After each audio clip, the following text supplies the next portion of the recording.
Chapter 472. Yun Sheng's words were like a stone falling into the calm water, evoking the thoughts of everyone present. The masked female prisoner closed her eyes and no longer spoke. Yun Sheng sighed. Xian Maimai was still sitting at the side, sobbing softly. After Yun Sheng finished eating, she felt more comfortable. She leaned against the cold wall, which made her sleepy. Her mind was full of what Yi Xia had said earlier. 10 years. Yi Xia said that she had been locked up here for 10 years and had never had a chance to escape from Icefall City. The elves had mastered the demon sealing arrow, so it was almost impossible to escape from here. Was she also going to be locked up for an endless 10 years? 10 years, father, had she waited for 10 years? When Yun Sheng thought of this, her heart clenched. A few days passed in a flash. After that day, the masked female prisoner was still sitting alone in the corner of the ice prison. She had never spoken to anyone, but her attitude towards Yun Sheng was undoubtedly the best. Although she didn't say anything, her behavior made it clear that the little girl was under her protection. Yun Sheng was the first to take food and water, and the second was the masked female prisoner. The two didn't communicate directly, but they had a tacit understanding of each other. This was also a tacit agreement of the entire female prison. With the silent protection of the masked female prisoner, Yi Xia's group didn't dare to do anything to Yun Sheng. Yun Sheng could receive an extra set of water and dry food every day. The days in the ice prison passed day and night. Yun Sheng could only count on the meals sent by the elves every day. The days passed. She engraved a stroke on the wall of the cell every day. In the blink of an eye, she had already written 3 Zhang characters. In other words, she had been imprisoned in Icefall City for 15 days. Counting the days, it was only a month away from the selection of the mainland's magic elite camp. The date agreed upon by Yun Sheng and Yi Beiming was also approaching day by day. During this period, the masked female prisoner was taken out and whipped again. This time, it was even worse than the last time. As if there was a natural tacit understanding between them, Yun Sheng continued to use ice and snow to cool her down. The masked woman didn't thank Yun Sheng afterwards, but her attitude towards Yun Sheng was much better. Yun Sheng had also tried to contact Yi Beiming, but due to the demon sealing arrow, she could not even meditate, let alone use her Dharma soul to resonate with him. If this continued, she would definitely miss the appointment. Night Fox would probably be angry. Yun Sheng sighed. She squatted in a corner with a sad face and used her fingers to rub the snow on the ground. She raised her eyes slightly and saw the masked female prisoner sitting in the corner like an ice sculpture. Other than the first time they met, when the other party was in a sorry state, the masked female prisoner was mostly clean and neat.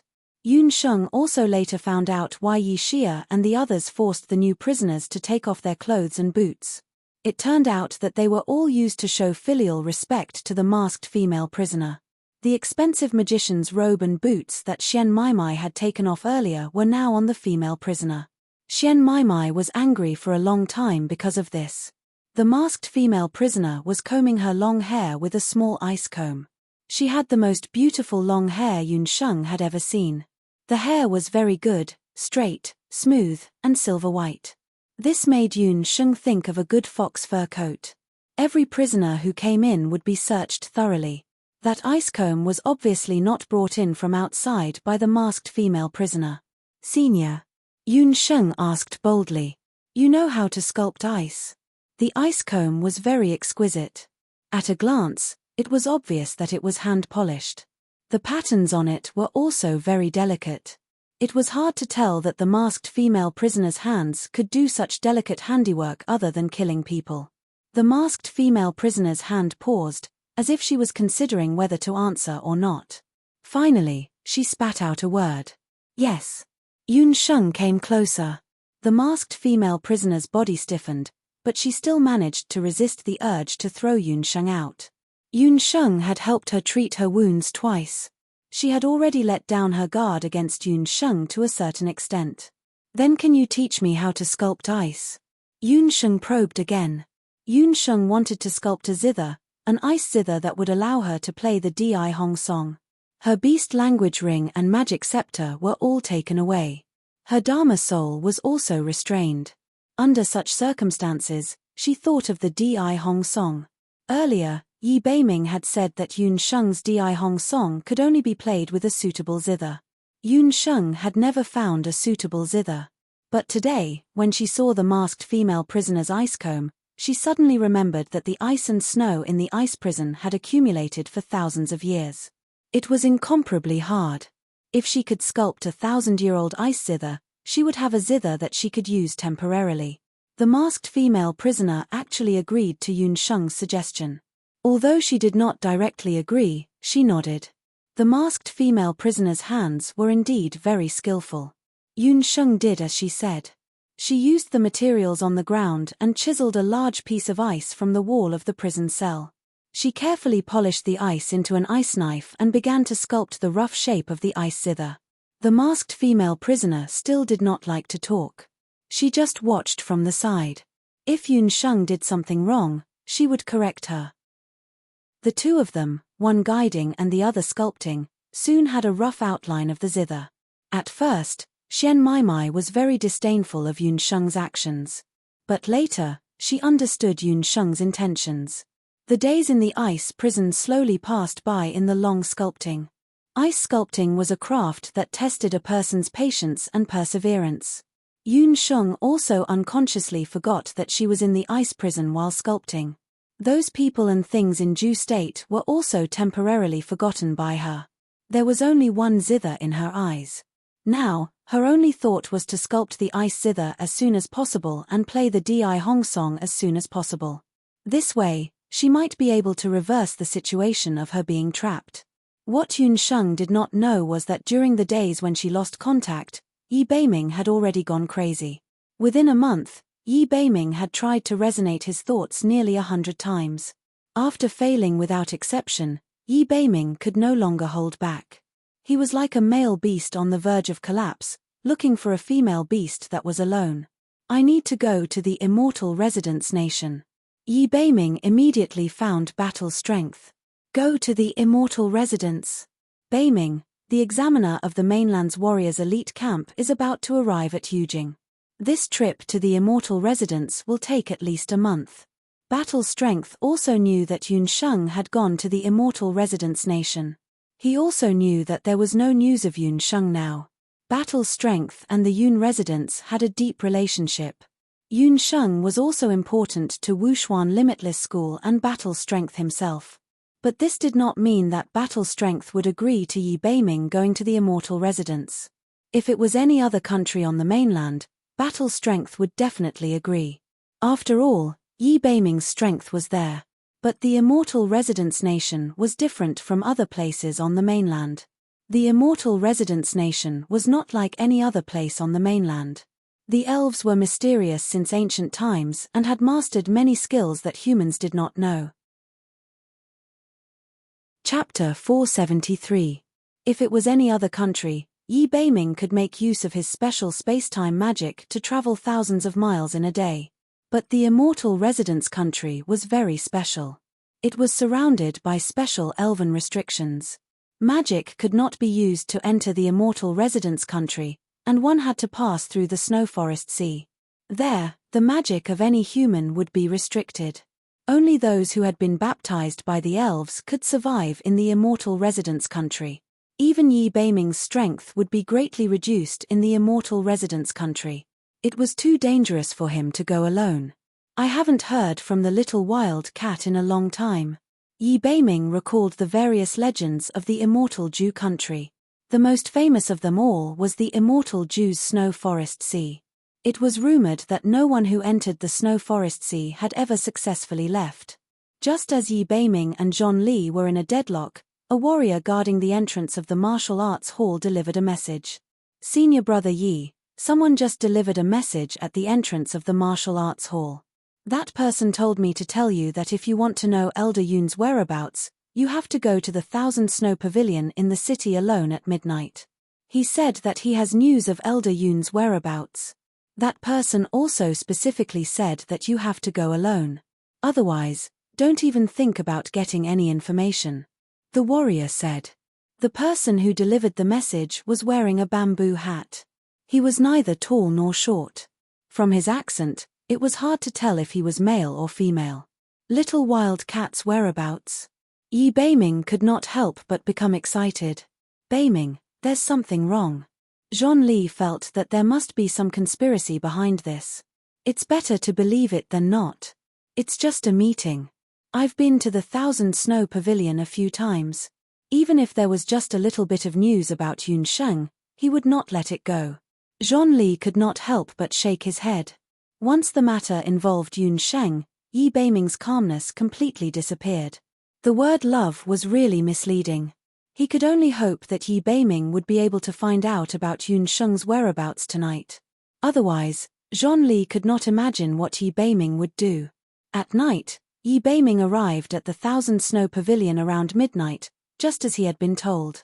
Thousand Snow Pavilion was a small tea house in the city for people to rest. It was built by a famous philanthropist and official in Jade capital city.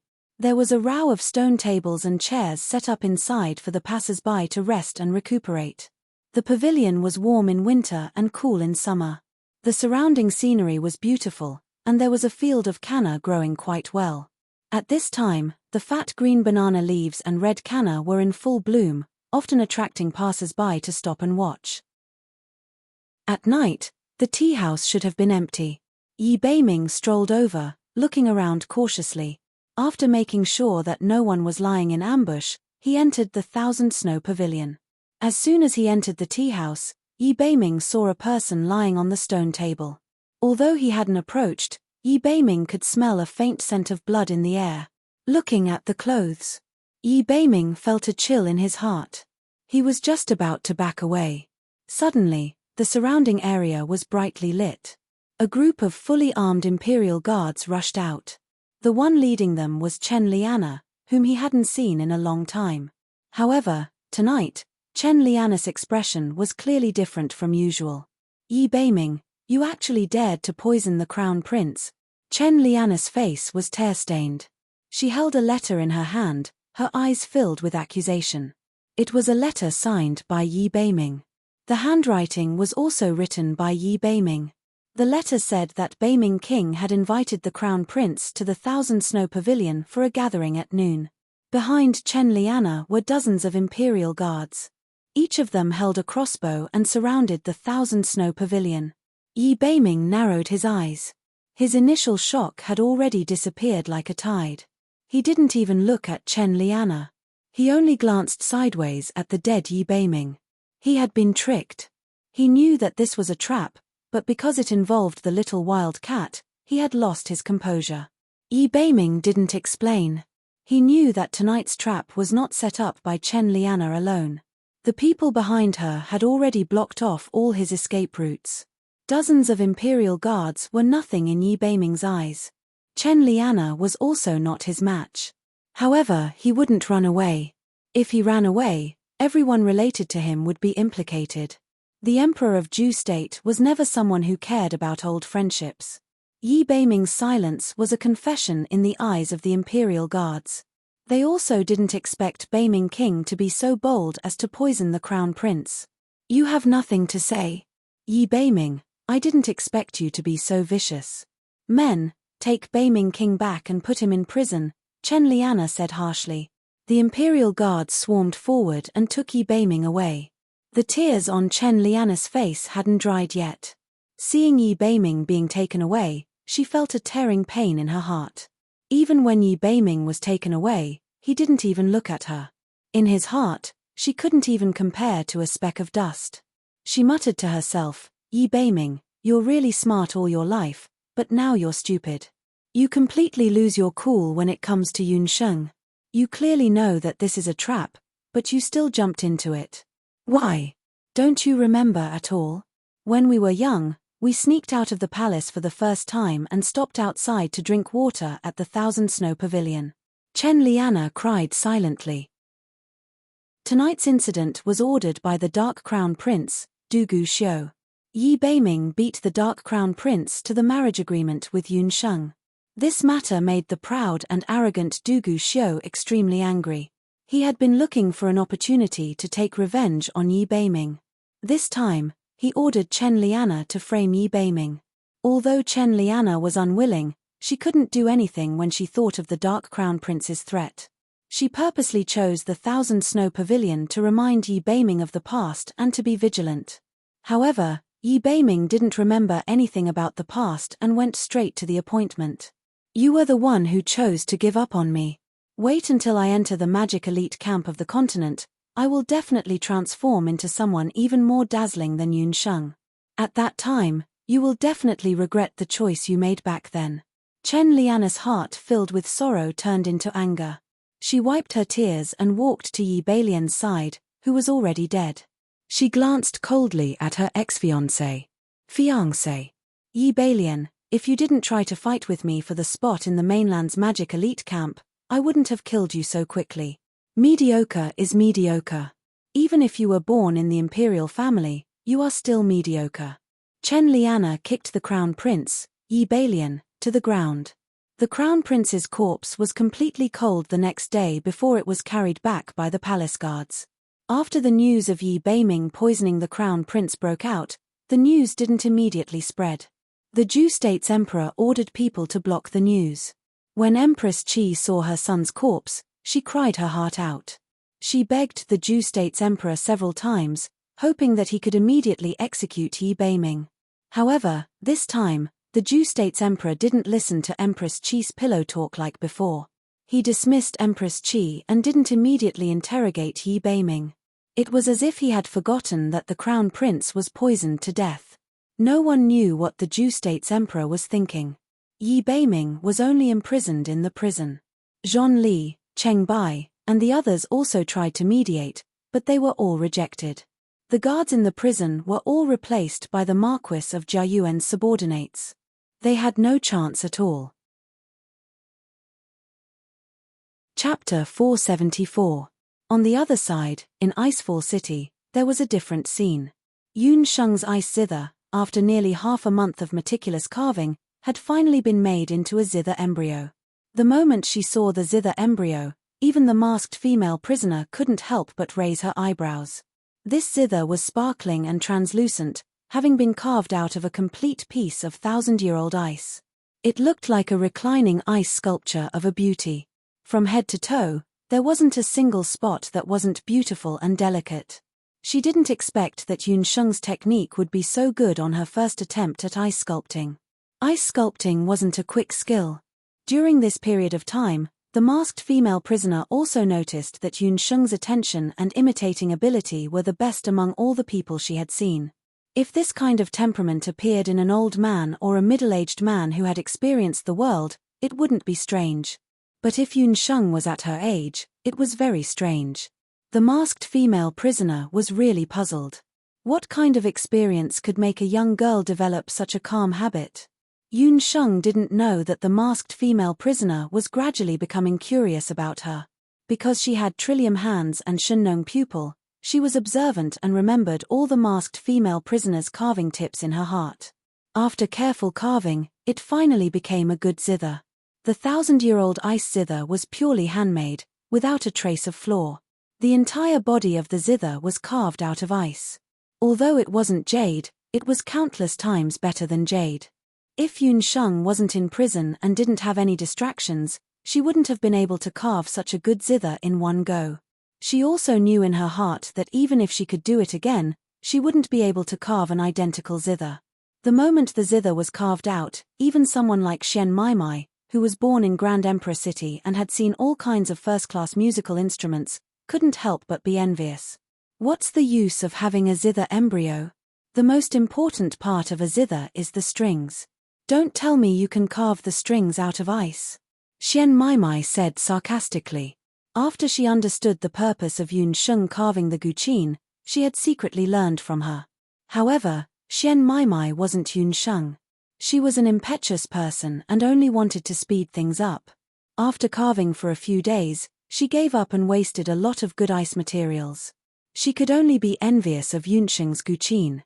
With Xian Meimei's reminder, Yun Sheng finally noticed that the zither in her hand was just a stand without any strings.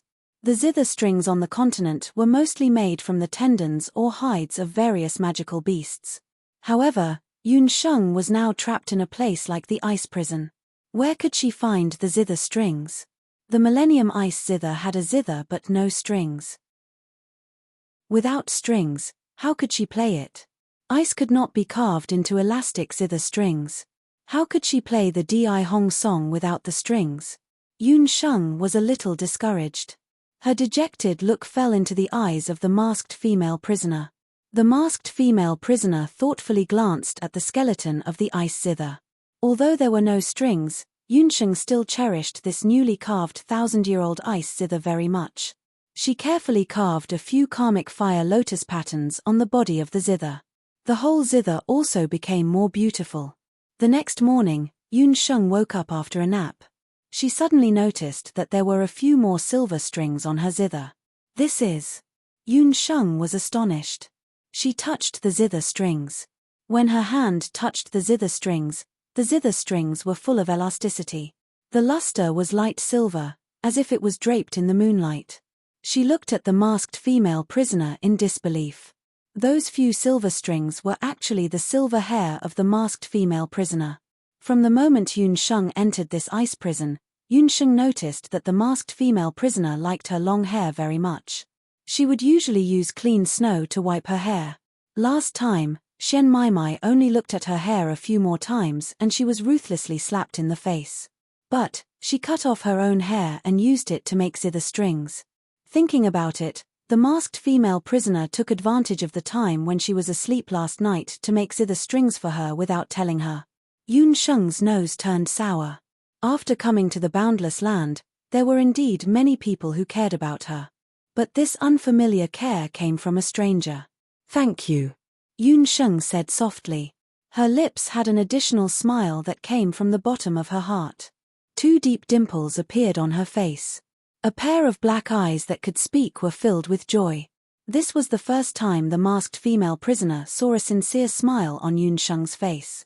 Under the mask, that beautiful face, the corners of her mouth could not help but curl up. But just as the masked female prisoner was about to laugh, her expression suddenly became alert, as if she felt uneasy about her strange emotions. She was not good at expressing goodwill to people, but she did not know why, but she liked this young lady who knew medicine. Seeing her smile, the masked female prisoner's mood would be much better. Yun Sheng did not like to receive benefits from others for no reason. After thinking for a while, she took out a hairpin from her sleeve. That hairpin was polished by Yun Sheng when she was making the Millennium Ice Zither. Her original intention was to let the masked female prisoner use it to tie up her hair. The woman's silver hair was very beautiful.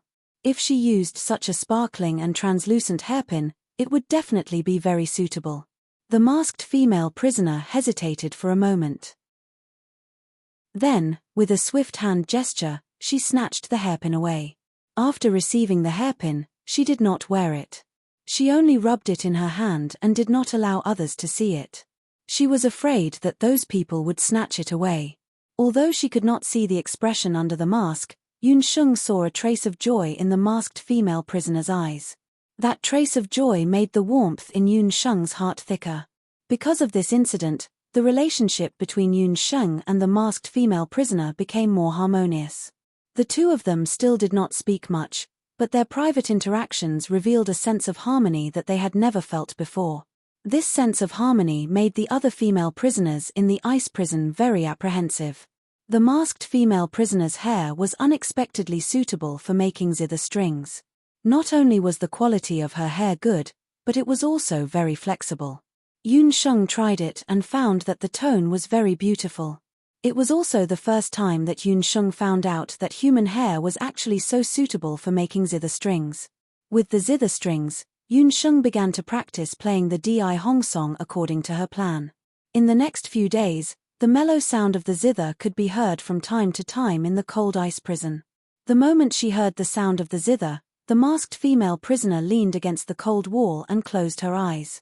In the ice prison, an unprecedented emotion also appeared. The martial artists and mags more or less felt the uniqueness of Yun Sheng's zither music. On the other end of the ice prison, Yuan Bupo also heard the zither music that he had not heard for a long time.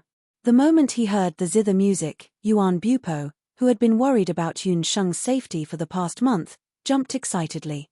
It's Yun Sheng's zither music. Yuan Bupo recognized Yun Sheng's zither music. What surprised him even more was that Yun Sheng played the Di Hong song intermittently for the next few days. A few of the movements were clearly the last 3 movements of the Di Hong song that he had only played once in front of Yun Sheng. Yuan Bupo suddenly realized that Yun Sheng's attainment and improvement in the Di Hong song had far exceeded his expectations. As he was concerned about Yun Sheng's identity, he had only played it once in front of her. She could remember such a complicated piece of music just by playing it once. Chapter 475. In the past, Yun Sheng was clearly a tone-deaf person who did not know how to play the zither. She must have hired a musician after the incident. That musician must be quite skilled in the zither. In just a few short months, Yun Sheng's zither skills were quite good. In the field of Di Hong song, she could be said to have improved the fastest among all the people that Yuan Bupo had seen. She was definitely a genius. Yuan Bupo was suspicious. Yun Sheng was locked up in the prison cell and he did not know where she got the zither from. However, from the sound of the music, it was undoubtedly a very good zither. Even Xian Meimei's zither might not be comparable to that zither. Perhaps, a bold thought appeared in Yuan Bupo's mind. While he was overjoyed, Yun Sheng was the most suitable person to enter Empress' tomb with him. According to the rules of Grand Emperor City, a woman would play the zither and a man would play the flute. They would complement each other. After entering Emperor's tomb, they would be tested by Grand Emperor's ancestor. Only those who passed the test would be able to obtain the last 3 chapters of the Di Hong song. The 7th, 8th, and 9th chapters. Legend had it that they were the true essence of the Di Hong song. All this while, Grand Emperor City had been looking for the most suitable person to play the zither and flute in order to enter Emperor's tomb. However, for countless generations, Grand Emperor City had never had a pair that could pass Emperor's tomb's test. Those who entered Emperor's tomb had to have good teamwork. Only those who had good teamwork could understand the essence of the last 3 chapters of the Di Hong song. For this teamwork, Grand Emperor City's rule had always been to select couples or young men and women who had feelings for each other to enter. Yuan Bupo had a crush on Yun Sheng. He also believed that as long as he persevered, he would be able to move Yun Sheng one day. This time, as long as he could leave the immortal Ju nation smoothly, he had to find a way to convince Yun Sheng. As for Grand Emperor City, if his parents heard about Yun Sheng's zither skills, they would definitely agree. Yuan Bupo secretly made up his mind. After knowing that Yun Sheng was safe and sound, Yuan Bupo's heart calmed down. He began to get close to the people in the prison cell and asked about Icefall City and the Water of Life. On the other side of the cell, Xian Meimei was also shocked when she heard the zither music up close. It was hard for her to imagine that an outsider who had only learned the Di Hong song for a few months at most could play the Di Hong song so well. Jealousy and hatred grew wildly in her heart. Yun Sheng was the first person who could make her envious of her zither skills and gain Yuan Bupo's favor. For a moment, Xian Meimei even had the urge to rush forward and smash Yun Sheng's zither to stop her from playing. She knew that Yun Sheng's music must have passed through the ice prison and reached Brother Bupo's ears. If Brother Bupo heard this kind of music, he would definitely be even more loyal to Yun Sheng. However, when she saw the masked female prisoner sitting not far from Yun Sheng looking at her like a venomous snake, Xian Meimei couldn't help but give up on that idea. That masked female prisoner was terrifying.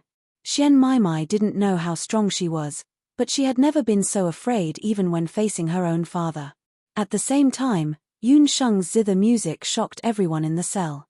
Yi Xia secretly channeled the combat energy in her body. She realized that Yun Sheng's music had an unknown mysterious power. Under the effect of that power, the combat energy in her body that was originally sealed by the elves using a special method was slowly recovering.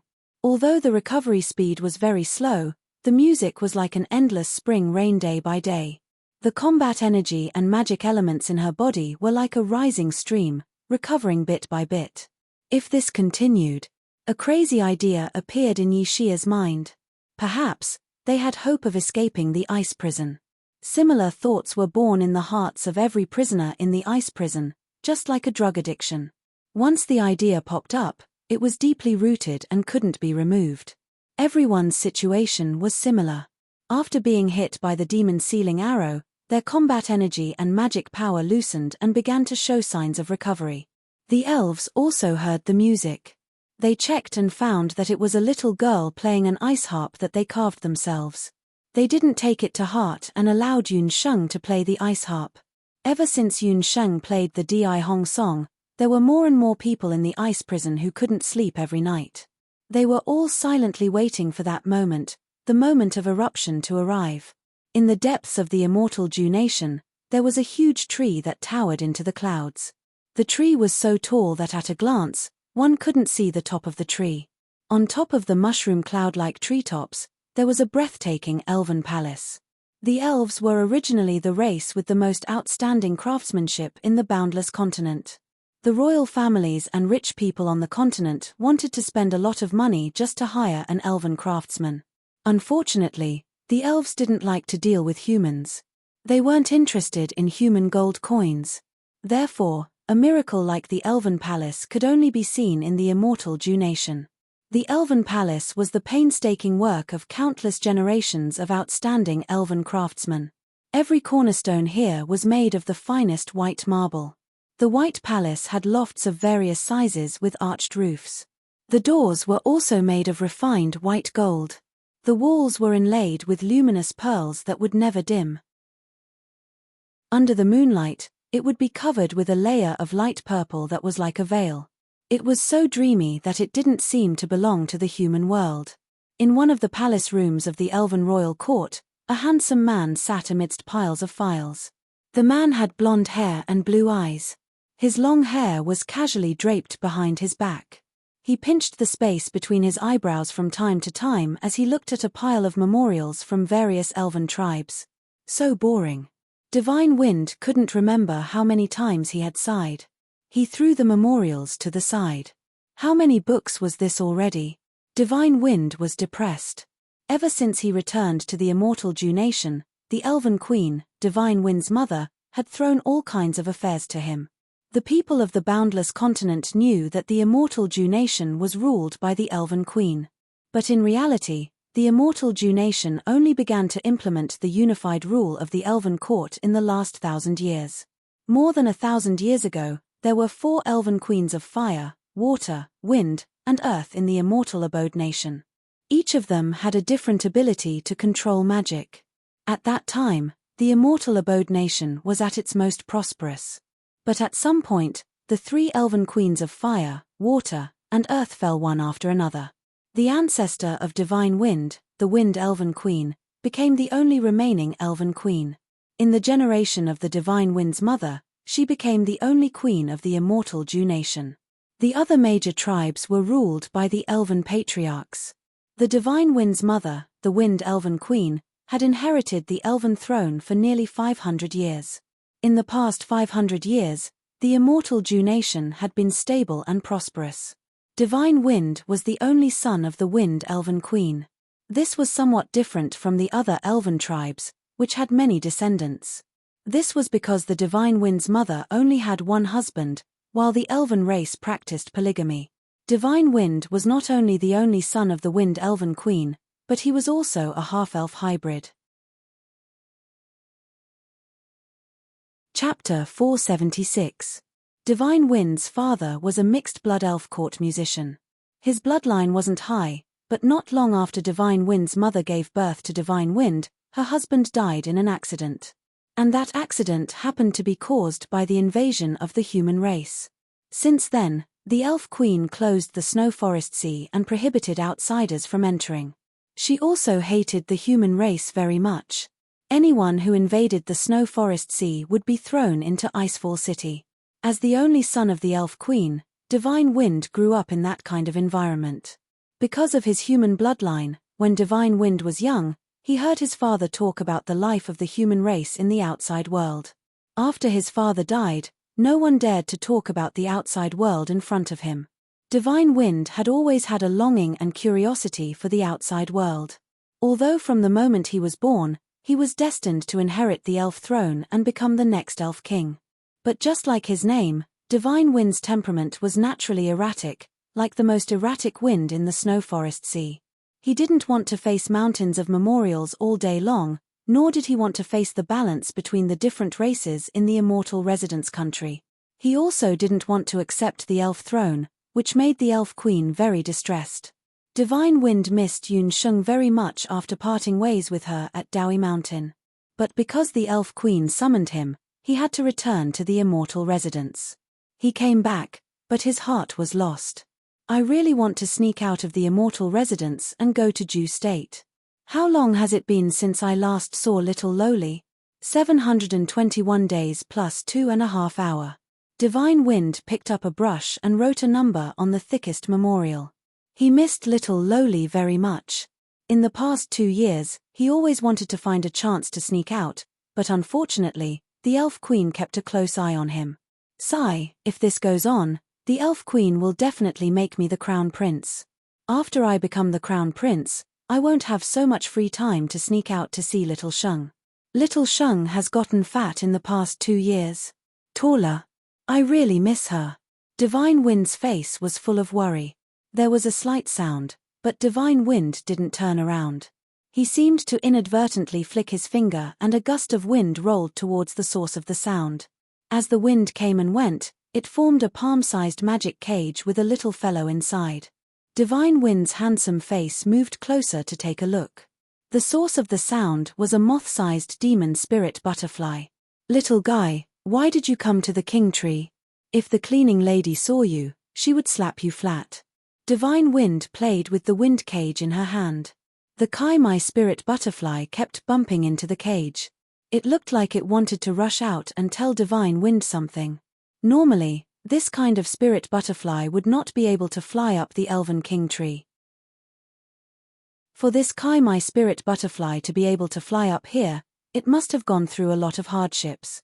Divine Wind noticed that on the wings of the demon spirit butterfly, there were small wounds caused by excessive flapping of its wings. Divine Wind frowned as he recalled something. The Kai Mai spirit butterfly seemed to know that Divine Wind didn't understand its meaning, so it shook its body and turned into a light green Kai Mai spirit stone. Little Sheng Er's soul stone. Divine Wind's 5 fingers exerted force, and the wind cage turned into a few wisps of wind. The Kai Mai spirit stone appeared in his palm. Divine Wind remembered very clearly that this was the Kai Mai spirit stone he gave to Yunsheng.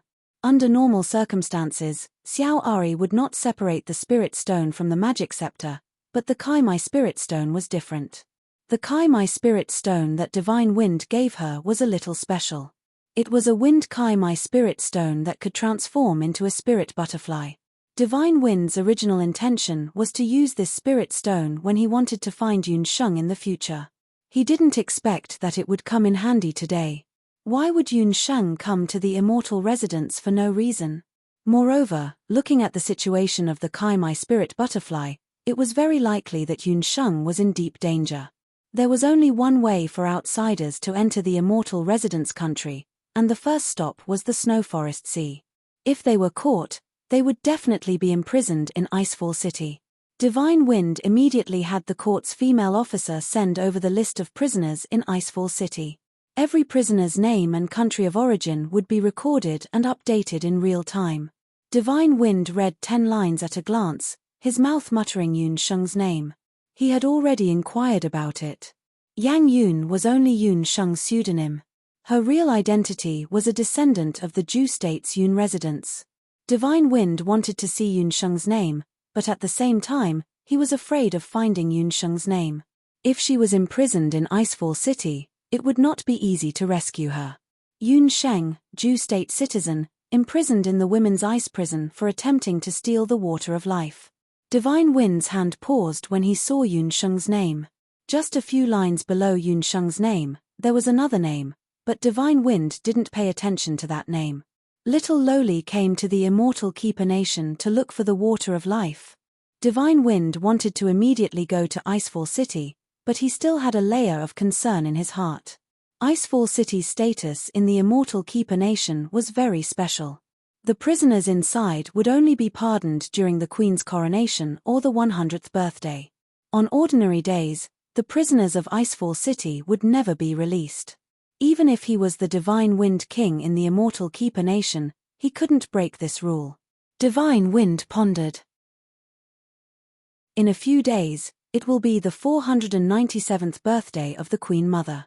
Maybe I can take advantage of her birthday to secretly go to Icefall City.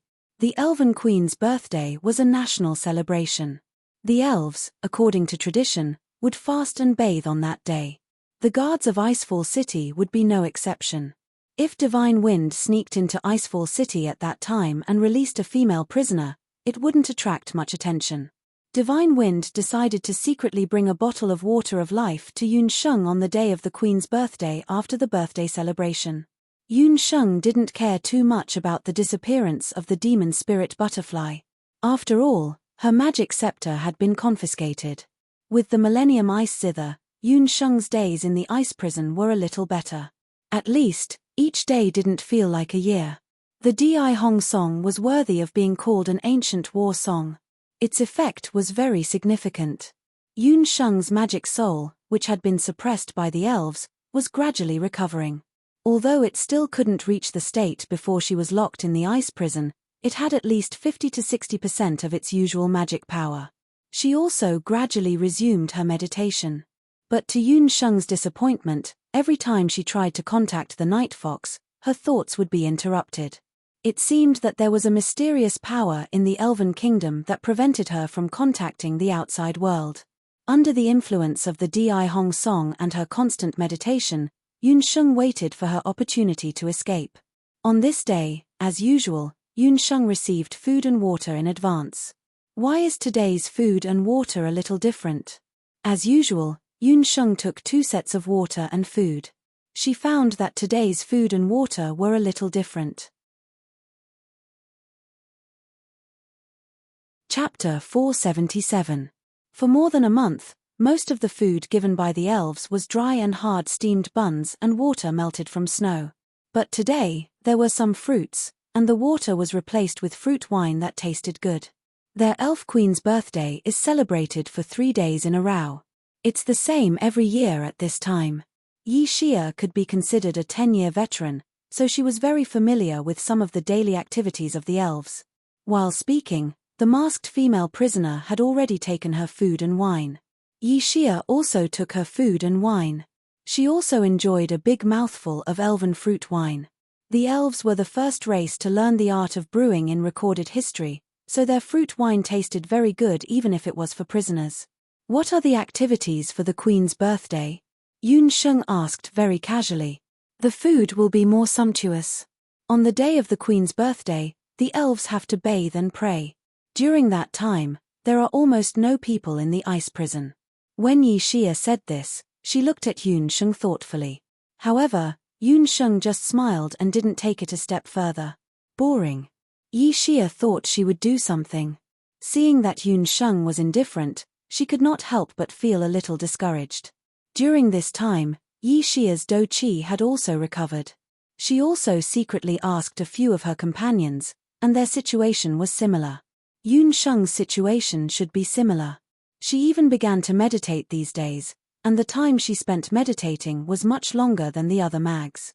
Yi Xia did not know what cultivation level Yunsheng was as a mage, but from the way she meditated, her strength was definitely not bad. In the whole cell, if there was anyone who was still as calm as before, it was probably the masked female prisoner. During this period of time, the masked woman did not meditate, nor did she meditate. Most of the time, she would just listen quietly to Yunsheng play the zither. In fact, during the days they spent with her, Yi Xia and the others could not tell whether she was a warrior or a mage, or even both. Everything about this woman was too mysterious. When she was crazy, she was like a killing machine, but when she was quiet, she was as quiet as a painting. The more she was like this, the more the people in the female prison were apprehensive of her. Only Yunsheng would get along with her calmly. After eating some food, Yunsheng entered a state of meditation as usual. This time, she actually succeeded in entering a state of deep meditation. This meant that Yunsheng's magical strength had at least recovered 50%, and the effect of the demon arrow on her was gradually disappearing. Unfortunately, today was the day that the masked female prisoner was to be punished. This didn't seem to have changed because of the arrival of the queen's birthday. Xian Maimai took advantage of the fact that Yun Sheng was in deep meditation and had no time to pay attention to the outside world to sneak in front of Yi Xia and the others. I know you want to break out of prison. I want to join you. I can help you, but you have to help me snatch that Millennium Ice Zither from Yun Sheng's hands. Xian Maimai had been drooling over Yun Sheng's ice zither for a long time. Although she also had an expensive colored zither, in terms of sound and appearance, it was not at the same level as the Millennium Ice Zither. Under the effect of the Di Hong Song, Xian Meimei's magical strength had recovered 30% to 40%.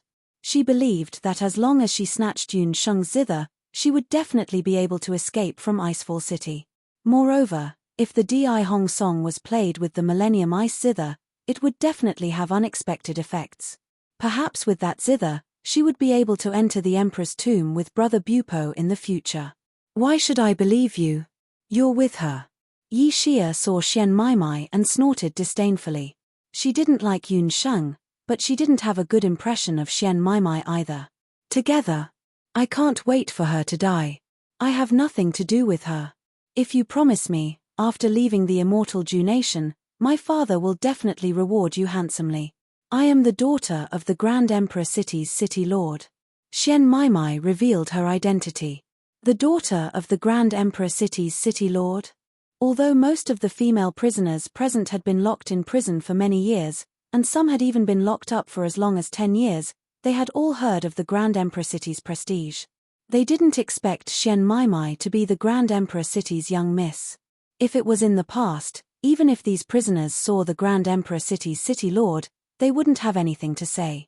This was because they had always believed that once they were locked up in Icefall City, it meant that they wouldn't be able to leave for the rest of their lives. No matter how powerful the Grand Emperor City was, it was impossible for them to invade the immortal Ju Nation and take down Icefall City. However, it was different now. The female prisoner's cultivation had recovered due to Yun Sheng's zither music. In addition, this time, it just so happened that the Queen's birthday had happened, so the city's defenses had become lax. Their chances of escaping had greatly increased.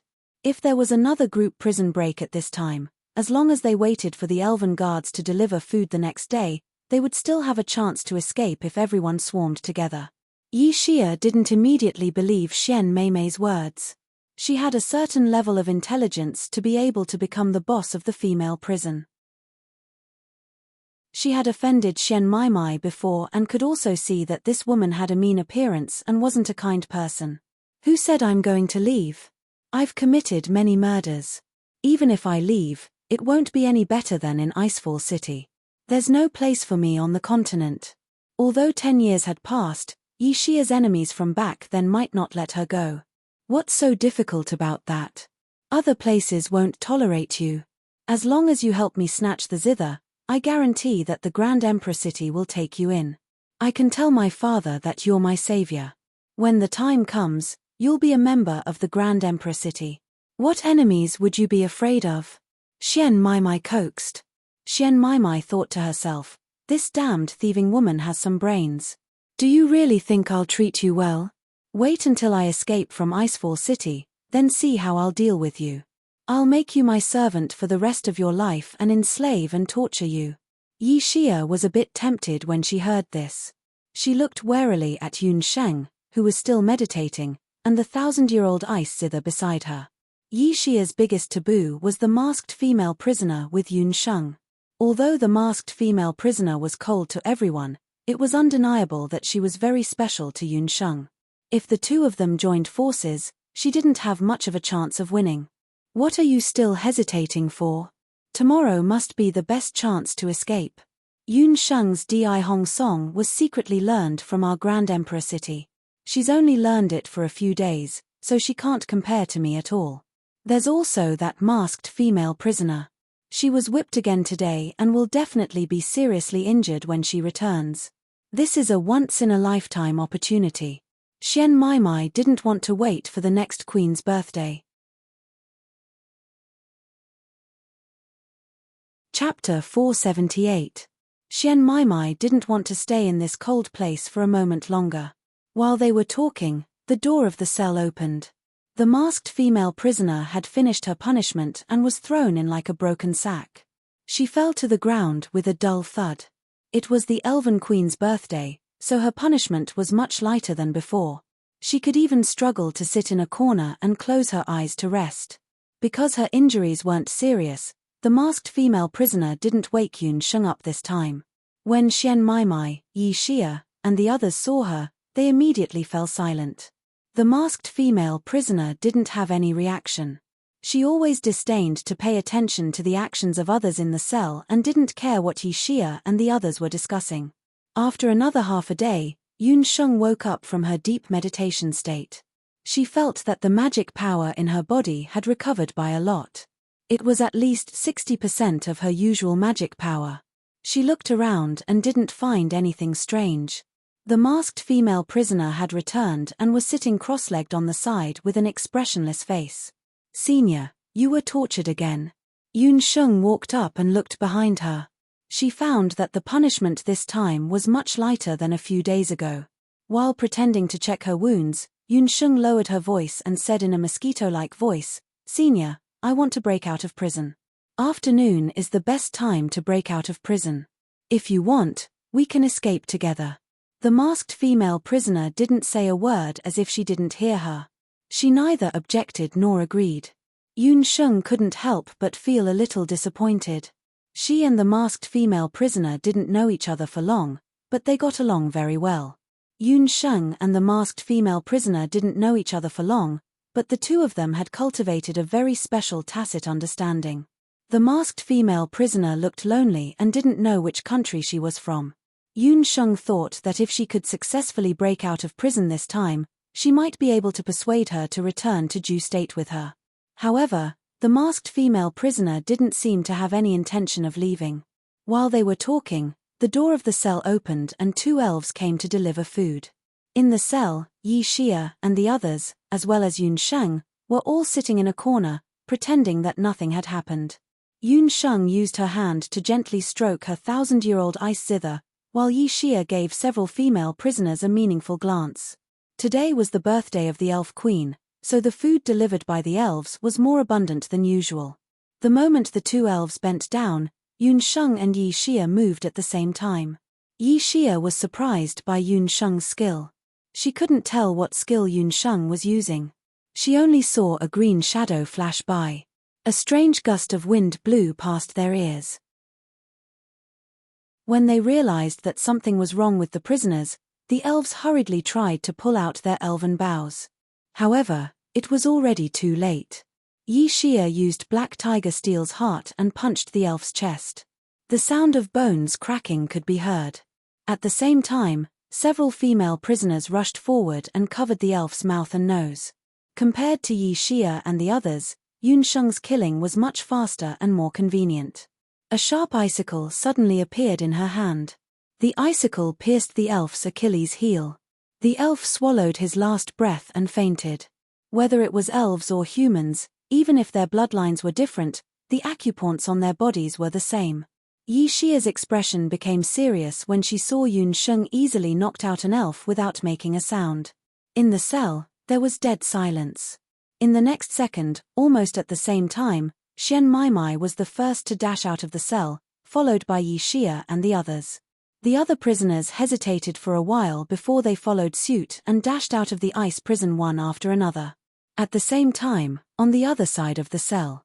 In the men's cell, Yuan Bupo and a few other male prisoners who had been locked up for a long time decided to make their move on the same day.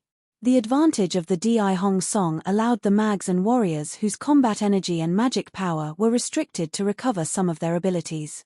They also thought of breaking out of the prison on the day of the Queen's birthday. As soon as Yuan Bupo left the cell, he was not in a hurry to escape.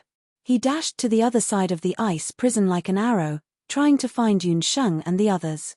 The women's cell was emptied in a matter of moments. "Senior, aren't you leaving?" Yu Sheng hugged the 1,000-year-old ice harp and asked the masked female prisoner again. The latter still did not move, as if everything that happened in the prison had nothing to do with her. She seemed to be petrified. She sat there without moving and had no intention of leaving. If she was not still breathing, Yun Sheng would have thought that she was dead. The masked female prisoner still did not speak. Her actions had already explained everything. It was as if there was something that she had to stay for. "I'll take my leave then." Yun Sheng saw that persuasion was useless, so she could only leave. The elves would soon find out that the prisoners had escaped. She had to leave Icefall City as soon as possible. When she reached the door of the ice prison, Yun Sheng thought of something and turned her head. "Senior, we have been together for a month, but we still don't know each other's names. My name is Yun Sheng, from Jade Capital, Ju State. In the future, if you leave the Immortal Residence and want to go to Ju State, you can come to Jade Capital's Little Enchanting or Tien Fa Hunting Corps to find me." The masked female prisoner still did not say a word. Yun Sheng was a little disappointed and could only turn and leave. The masked female prisoner suddenly spoke, her voice was still hoarse. "My name is. They want to plot against you." The masked female prisoner wanted to say her name, but she quickly remembered her real identity. She still did not say it and only warned Yun Sheng. Yun Sheng heard and smiled. "Thank you for the reminder, Senior." The masked female prisoner was stunned and then nodded. Why didn't she ask how those people wanted to frame her? Why didn't they ask her for help? The two of them had been together in the cell for so long that they had formed a tacit understanding between each other.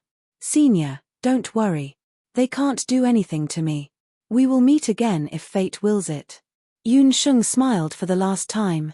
She quickly disappeared outside the cell and did not look back. She was afraid that if she hesitated and looked back, she would not be able to resist the urge to knock the masked female prisoner out and take her out. Yun Sheng's tone was full of absolute confidence. She, Yun Sheng, was not someone that could be plotted against by that kind of person. That confidence made the smile on Yun Sheng's face even brighter. Those who saw it could not help but be infected and their hearts were filled with courage. One person, she had the confidence to stop a group of people. This child, should she be said to be overconfident or arrogant? Under the mask of the masked female prisoner, there was a moment of hesitation on her beautiful face. She opened her mouth. When she saw that girl leave, for a moment, she actually wanted to call out to Yun Sheng. "Yun Sheng." Yun Sheng, it was a very nice name. It was as if she had heard this name before. Yun Sheng of Ju State. She remembered this name. Chapter 479. Not long after Yun Sheng left, there was another series of hurried footsteps. Yuan Bupo kicked open the cell door and looked inside. Yuan Bupo was stunned when he saw that there was nobody inside. However, he soon realized that the female prisoners in the female prison had the same thought as them. They had broken out of the prison together. He was to blame for being stupid. Yun Sheng was smarter than most people. Since she could play the Di Hong song in the prison, she must have planned to break out of the prison. Yuan Bupo looked at the female prison. Everyone had left and there was only a female prisoner with a mask sitting at the corner of the prison cell. Yuan Bupo paused for a moment, then he walked up and asked, "Were there two young ladies imprisoned here before?" One of them had two dimples when she smiled.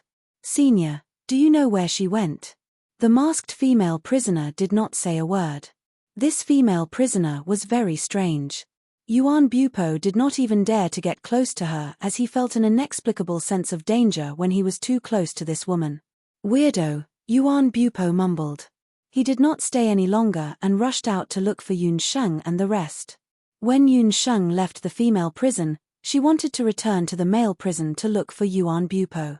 However, she happened to choose the opposite path from Yuan Bupo. She ran halfway, but before she reached the male prison, she saw a few male prisoners running out. She grabbed one of them and asked. Only then did she know that Yuan Bupo and the rest had broken out of the prison too. There might be a riot in Icefall City today. Along the way, Yun Sheng saw that every cell was opened. It seemed like someone was purposely confusing the elves and releasing the prisoners who did not break out of the prison. When Yun Sheng was halfway there, she still did not see Yuan Bupo. To make matters worse, just as Yun Sheng planned to continue searching, a bugle horn sounded above Icefall City. It was clear that the elves had discovered that someone had broken out of the prison. This was the first time in the history of Icefall City, as well as the first time in the history of the elves that something like this had happened. The elven archers, who were still immersed in the joy of celebrating the Queen's birthday, were now fully armed and carrying elven boughs on their backs. They flapped their wings and appeared above Icefall City like locusts. Most of the prisoners who escaped without any preparation. They had no plan or organization, and all of them fled in all directions. We've discovered a group of prisoners. Shoot them. A red-haired elven captain led 50 to 60 elven archers. They looked down from above, and after discovering the fugitive, they showed no mercy. Flame arrows fell like meteors. This time, they did not use demon sealing arrows. Instead, they used arrows that directly carried fatal magic attacks. The magic arrows were shot at the fugitives. The fugitives either turned into fireballs or ice shards. The 50 to 60 elven archers killed several of the fugitives in an instant. Yun Sheng hugged the thousand-year lyre and did not immediately escape from Icefall City. Unlike the others, after hearing the elven bugle horn, she did not rush out of the city. Instead, she ran towards the elven warriors' residence. Since most of the elven warriors were out hunting the fugitives, the palace, which was originally the most heavily guarded residence, was now the most lightly guarded. Yun Sheng looked through a few rooms and only met one elven warrior. After knocking him out, Yun Sheng broke into one of the elven rooms. There were wine and fruits for today's birthday celebration in the room. It seemed that this room was more luxurious than the others. It should be the residence of the captain of Icefall City. Yun Sheng rummaged through the room. As expected, she found the orc language ring and magic scepter that were taken away from her earlier.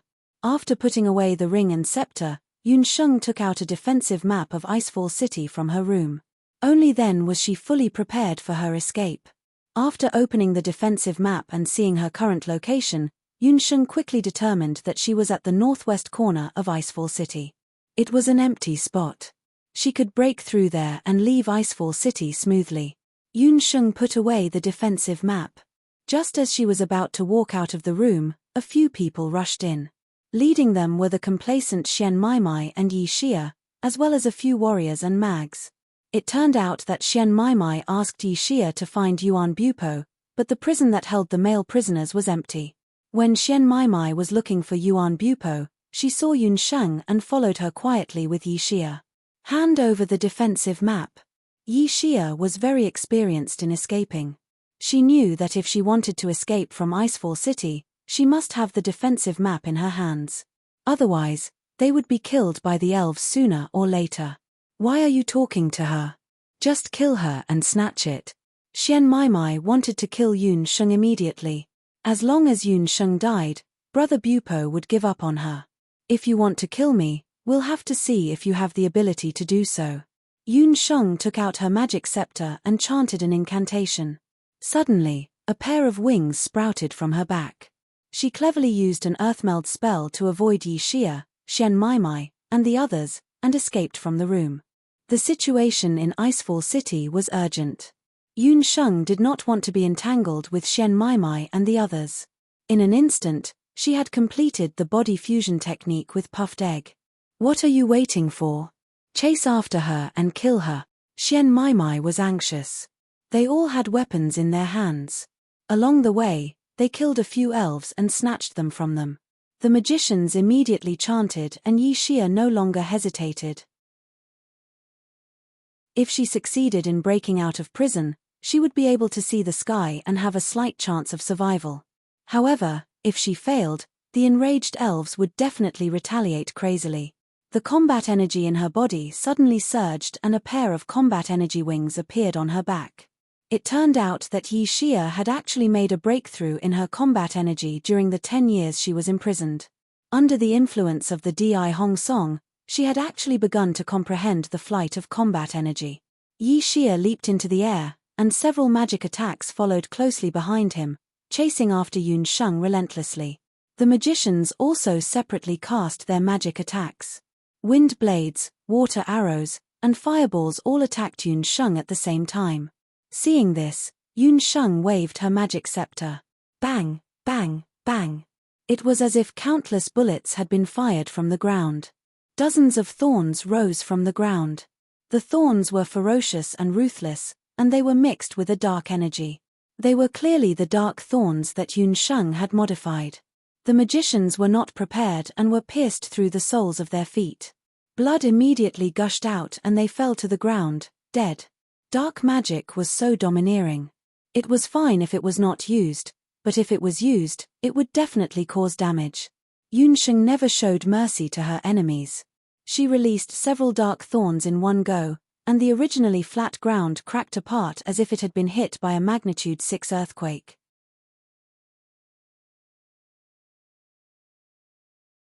Chapter 480. Xian Meimei's expression changed. She did not expect Yun Sheng's magic to be so overbearing. Yi Xia, take the Millennium Ice Zither from her and give it to me. Xian Meimei dodged as she scolded. Yi Xia saw that Yun Sheng's magic was endless. She thought to herself, so what if your magic is strong? I don't believe that your magic is limitless. After Yun Sheng used magic a few times, the magic in her body had dissipated quite a bit. Especially after using the dark thorns, the magic in her body was consumed at an alarming rate. Yun Sheng's biggest weakness was that most of her magic was already intermediate magic. She even possessed profound magic. However, these magic consumed a shocking amount of magic. For a normal master magician like Yun Sheng, her magic was not enough. Usually, Yun Sheng would still have some meditation water with her. However, after coming to the Snow Forest Sea, the meditation water was all frozen and could not be used at all. After a few more fireballs, Yun Sheng barely managed to beat back Yi Xia, who was relentlessly chasing after her. She was flying at a low altitude. She was still within the Icefall City's range. The sky was the real territory of the elves. Yun Sheng also didn't dare to rashly rise into the air, but because of this, Yi Xia and Xian Meimei chased after her relentlessly. Yun Sheng. Yuan Bupo ran out of the city and saw Yun Sheng. Yun Sheng heard Yuan Bupo's voice and looked down. However, Xian Meimei was very cunning. The moment Yun Sheng lowered her head, she actually cast a wind blade. The wind blade slashed Yun Sheng's wings. This pair of wings was formed after Yun Sheng and the puffed egg fused. However, in reality, it was the body of the puffed egg. With this attack, Yun Sheng's fusion skill was immediately dispelled. There was a deep wound on her body. The puffed egg was Yun Sheng's natal beast. The natal beast was closely related to the summoner. Yun Sheng endured the pain on her body and quickly chanted a wind magic. She barely managed to stop herself from falling and hovered in the air. Meimei, what are you doing? Yuan Bupo saw the attacker clearly. It was Xian Meimei. Yun Sheng was more worried about the puffed egg. It had never been defeated since it was born. Brother Bupo, don't worry about me. Why is Yi Xia still standing there? Kill this brat. Xian Meimei saw that she had been exposed and decided to shed all pretenses. She hugged Yuan Bupo. Earlier on, she wanted to use Yun Sheng to heal her face. However, now that she was in the immortal Ju Nation, she did not need to use Yun Sheng anymore as long as she thought of a way to get the life water. She knew very well that Yuan Bupo had fallen in love with Yun Sheng. Other than killing Yun Sheng, there was no other way to get back Yuan Bupo's heart. She did not care about the life water anymore. She only wanted to kill Yun Sheng. Half an hour ago, not long after Yun Sheng and the rest had successfully escaped from prison. After Yuan Bupo had left the prison cell and there was no one else around. The masked female prisoner who had been sitting in the corner of the prison cell opened her eyes. She stood up, took out a ring from her clothes, and put it on her finger. If Yun Sheng saw the ring, she would definitely be shocked. That was because she had a similar ring too. It was a beast language ring disguised as a summoner's ring. There were only 2 such rings in the entire mainland. One of them was in Yun Sheng's hand while the other one was in the masked woman's hand. However, the ring in the masked woman's hand looked different from Yun Sheng's. That was because the patterns on her ring were more complicated and mysterious, as if it contained some mysterious power. After the woman wore the ring, she looked different. A silver light flashed and an ochre summoner's robe appeared on the woman's body. There was only one organization in the mainland that owned such a summoner's robe, and that was the Zhao state. The masked female prisoner was from the Zhao state. After waiting for so many years, this moment has finally come. By the order of the Emperor Zhao in red, I shall present a special gift for the Elven Queen's birthday. A magic scepter appeared in the woman's hand. The masked female prisoner walked out of the prison cell and walked towards the deepest part of Icefall City. There were all kinds of prison cells above Icefall City. After passing through a long and narrow staircase, there was an entrance. The entrance was usually sealed with powerful elven magic. Even the elves would be attacked by the powerful elven magic and turned into ashes if they approached it, let alone the prisoners. The masked female prisoner raised her magic scepter high, and an ancient chanting sound accompanied by a deep voice. The magic scepter emitted a blood-red glow.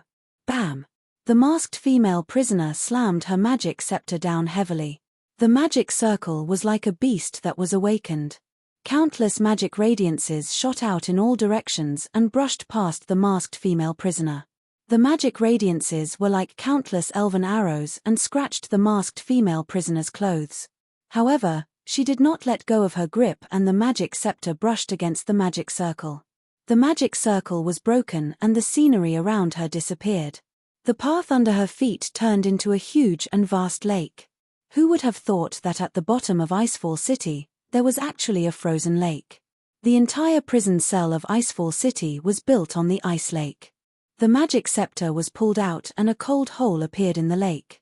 The masked female prisoner cut her finger and dripped her blood into the hole.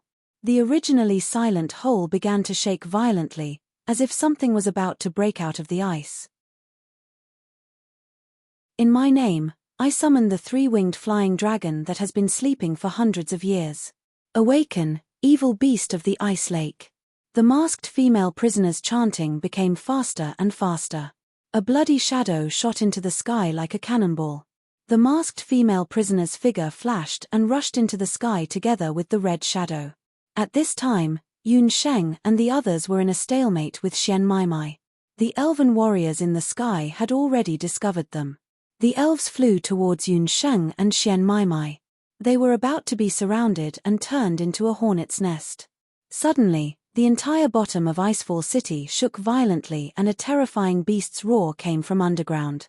The expression of the elven warrior captain, who was originally in the sky, immediately changed. Not good, someone opened the seal of the ice lake. All the elves moved in unison as if someone had issued an order in an instant. They rushed towards the seal of Icefall City together. They did not even have time to worry about the people who had broken out of prison. What's that sound? The terrifying beast's roar made the people who were originally fighting stop. They also noticed the elves' strange movements. It seems to be. Yi Xia's face was very gloomy. Yun Sheng frowned. With her summoner's intuition, Yun Sheng could feel the powerful fluctuations of a magic beast. It was an unprecedented bloody, violent, and restless fluctuation. It was a magic beast, a very powerful magic beast.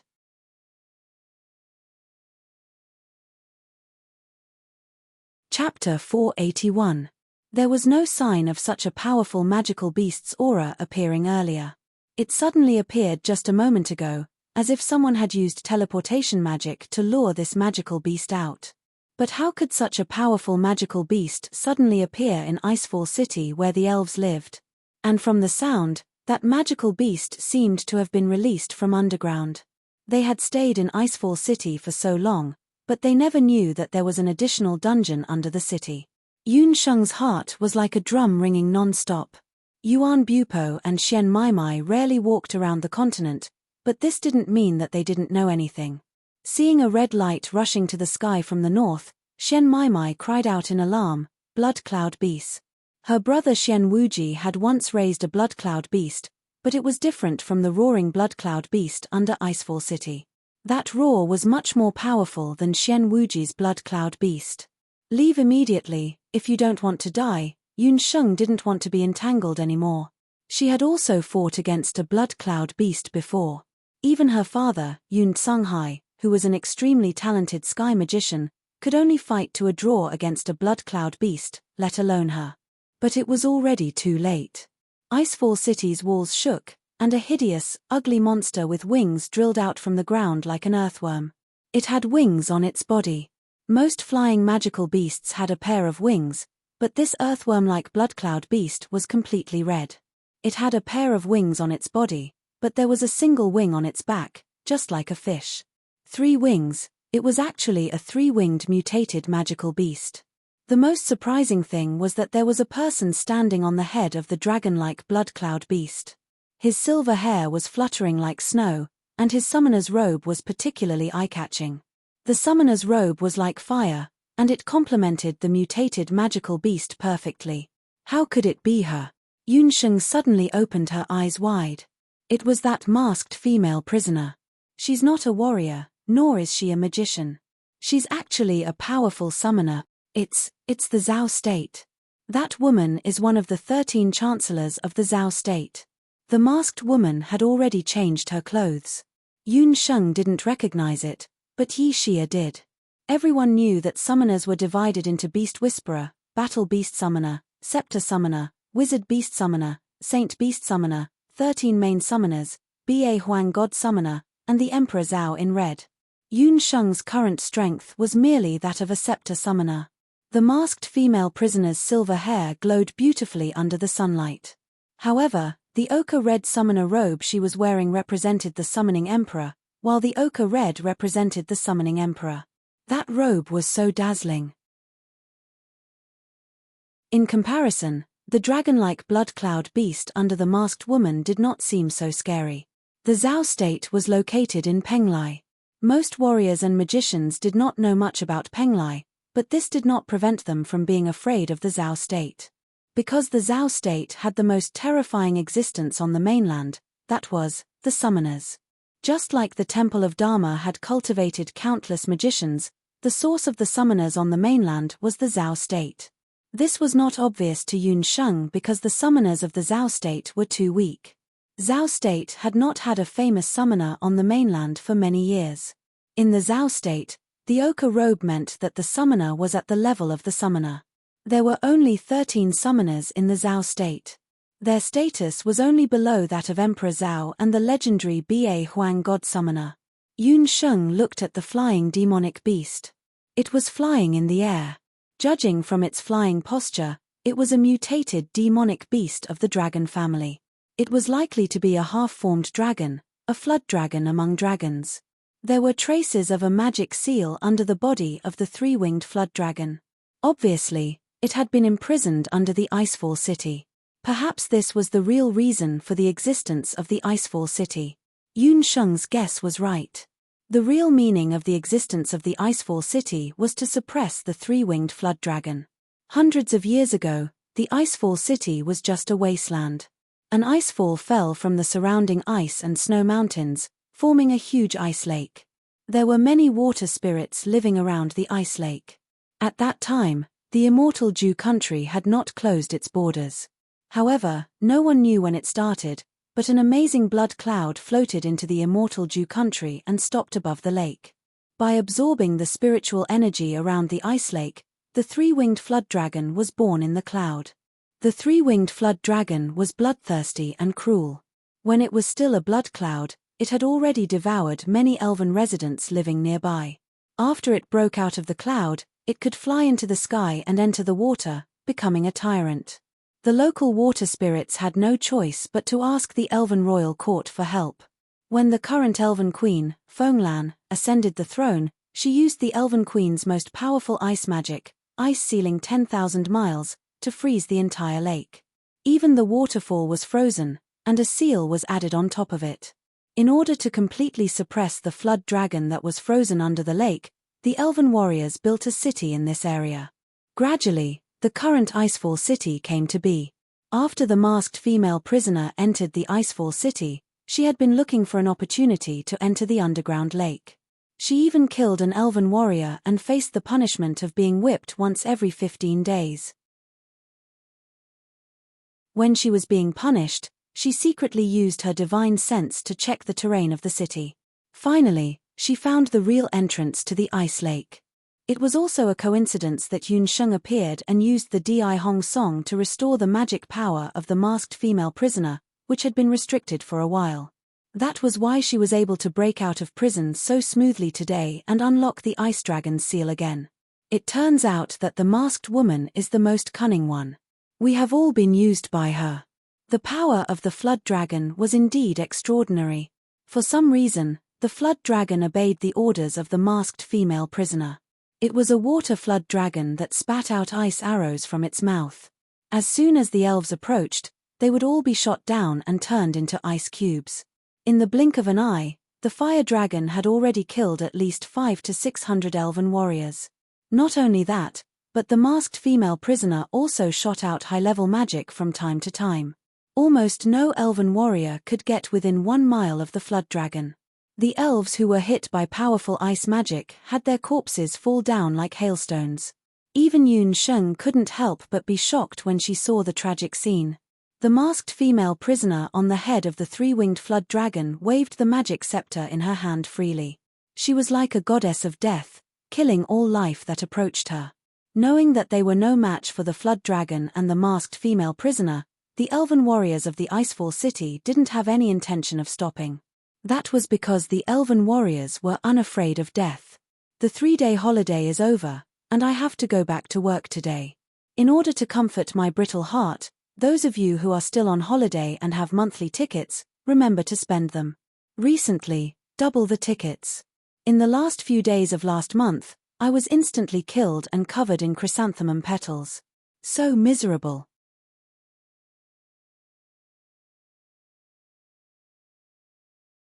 Chapter 482. The appearance of the 3-winged magical beast had made the situation in Icefall City even more critical. Brother Bupo, what kind of monster is that? Why is it so much stronger than Brother's Bloodcloud beast? Xian Meimei's face drained of color when she saw the mountain-sized, 3-winged WM flying through the air. She'd always thought that Xian Wuji's Bloodcloud beast was the most powerful, but after seeing it today, she realized that the WM was much more powerful. Xian Wuji's is only a Bloodcloud beast cub, but this one is. Only Yun Sheng was a summoner, and only she could sense the true power of the magical beast. Yun Sheng felt that this magical beast was much stronger than the centipede ant general and Zhong Yi's bat king. It was only slightly inferior to the divine beast Bian she'd first met. If she guessed correctly, the WM was at least a peak holy beast. After breaking through the commander rank, it was at least a lord rank magical beast. What was worse was that even the magic sealing arrows that the elves were most adept at wouldn't be of much use against a magical beast of this level. This magical beast could instantly obliterate an army. Icefall City was the most important defensive city on the border of the Immortal Keeper Nation. There weren't any residents living here, but looking at the WM's momentum, it was actually continuing to move into the Immortal Keeper Nation's territory. Could it be? Yun Sheng was greatly alarmed and looked at the masked female prisoner in the air. High up in the sky, the wind was very strong, and the masked female prisoner's face was covered by the mask. She couldn't see her expression at this moment. Her entire being was ice-cold. She was neither happy nor sad, just like a puppet. But without a doubt, everything she did was based on her own will. Could it be that she came to Icefall City and lay dormant for so long to unlock the WM's seal? Her goal was. Yun Sheng's heart became uneasy. The other party's actions weren't as simple as a prison break. Judging from the current situation, the masked female prisoner's strength was extraordinary. Could it be that the previous torture and coma were all faked? Yun Sheng felt that she'd been deceived. Her concern for the female prisoner was sincere. The masked female prisoner could have escaped at any time, but she didn't. Her purpose was to wait for today. Her goal was to destroy the Immortal Keeper Nation. No, Yun Sheng was shocked when she realized this. The Immortal Abode and Penglai were separated by a sea. For many years, the two countries had nothing to do with each other. Due to its geographical location, Penglai had never contacted the other 4 countries and one capital on the mainland. However, this did not mean that Penglai had no ambition. On the contrary, Penglai, which had the powerful background of the Zhao state, was likely to be the most ambitious. She couldn't just sit by and watch the immortal keeper nation be destroyed by this flying dragon and that masked female prisoner. Yun Sheng hadn't come to the immortal abode with the intention of killing too many fairies. Her goal was only the water of life. She had a good relationship with Divine Wind, and she had a good impression of the peace-loving fairies. Even when she broke out of prison, she didn't kill the innocent. If the Icefall City was massacred because of her Di Hong song, and the immortal keeper nation suffered heavy casualties on the Queen's birthday, Yun Sheng didn't want to see that happen.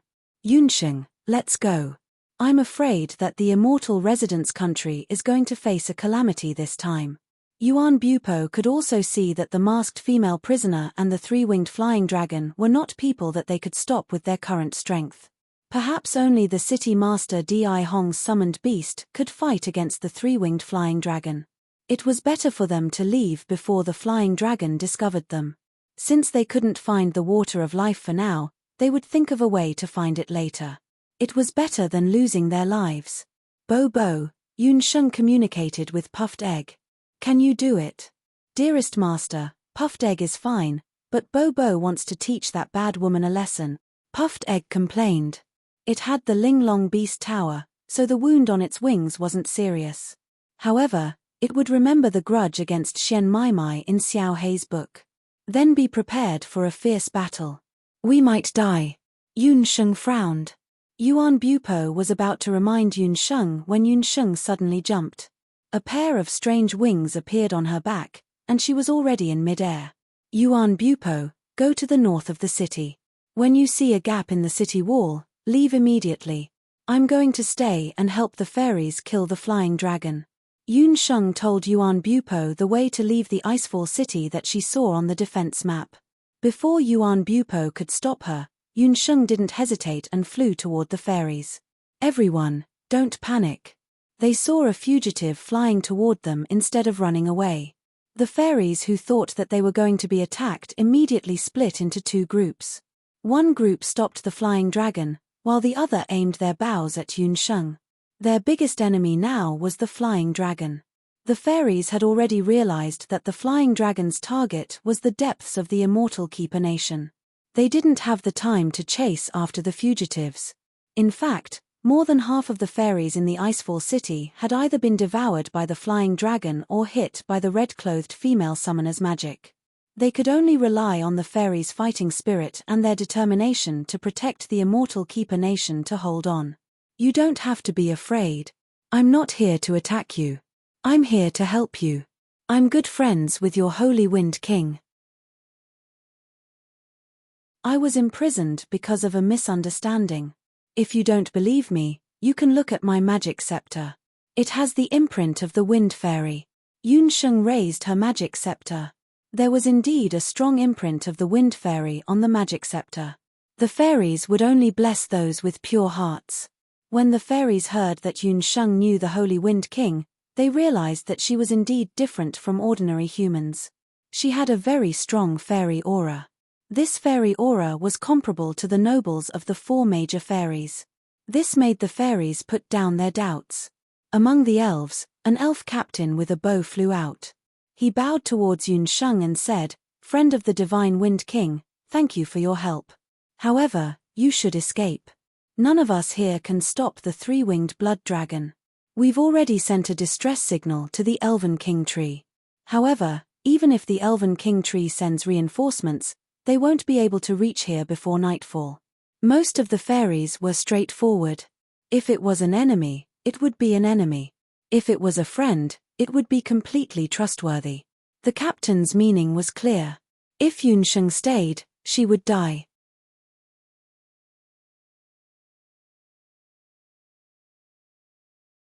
Chapter 483. It was just past noon, and there was still more than 2 hours before evening. They had no chance of winning and could stop the flying dragon. If that's the case, why aren't you running for your lives? Yun Sheng looked at the elves worriedly.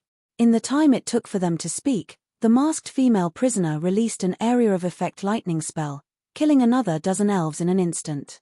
It was as if her magic power was limitless. Another dozen elves were killed in an instant.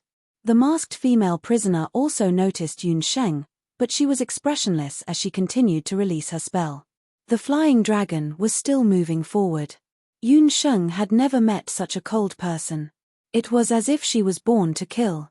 She did not even blink when she killed the elves who had no grudges against her. That's because we're the guards of Icefall City. This is the entrance to the immortal Dew Nation.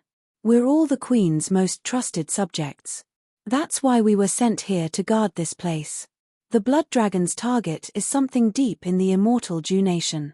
Even if we can't stop it, as long as we can resist it for a while, it means that the immortal Dew Nation's citizens will suffer fewer casualties. That's why we have to defend this place even if we have to bleed to the last drop of blood. That's the duty of an elven warrior, the captain answered firmly. Yun Sheng's blood boiled when she heard that. All right, I'll defend this place with you until the end. As soon as Yun Sheng finished speaking, the 1,000-year-old ice zither in her hand danced in the air. She suddenly sat down with her legs crossed and placed the ice zither on her knees. The strings on the ice zither were still emitting a gentle glow. That was the hair of the masked female prisoner. She did not expect that the ice zither that she had personally taught her to carve would be used in a battle between the two of them today. A sense of bitterness welled up in Yun Sheng's heart. They were enemies, not friends. Since she had already made her decision, then she would help the elves in this battle. Yun Sheng got rid of the distracting thoughts in her mind. Her heart was calm. The moment her fingertips touched the soft ice zither strings, the Di Hong song poured out. As the Di Hong song played, Yuan Bupo, who was on the ground, was stunned. Brother Bupo, let's leave quickly. It's too dangerous here. Xian Mai pulled Yuan Bupo. That woman is crazy.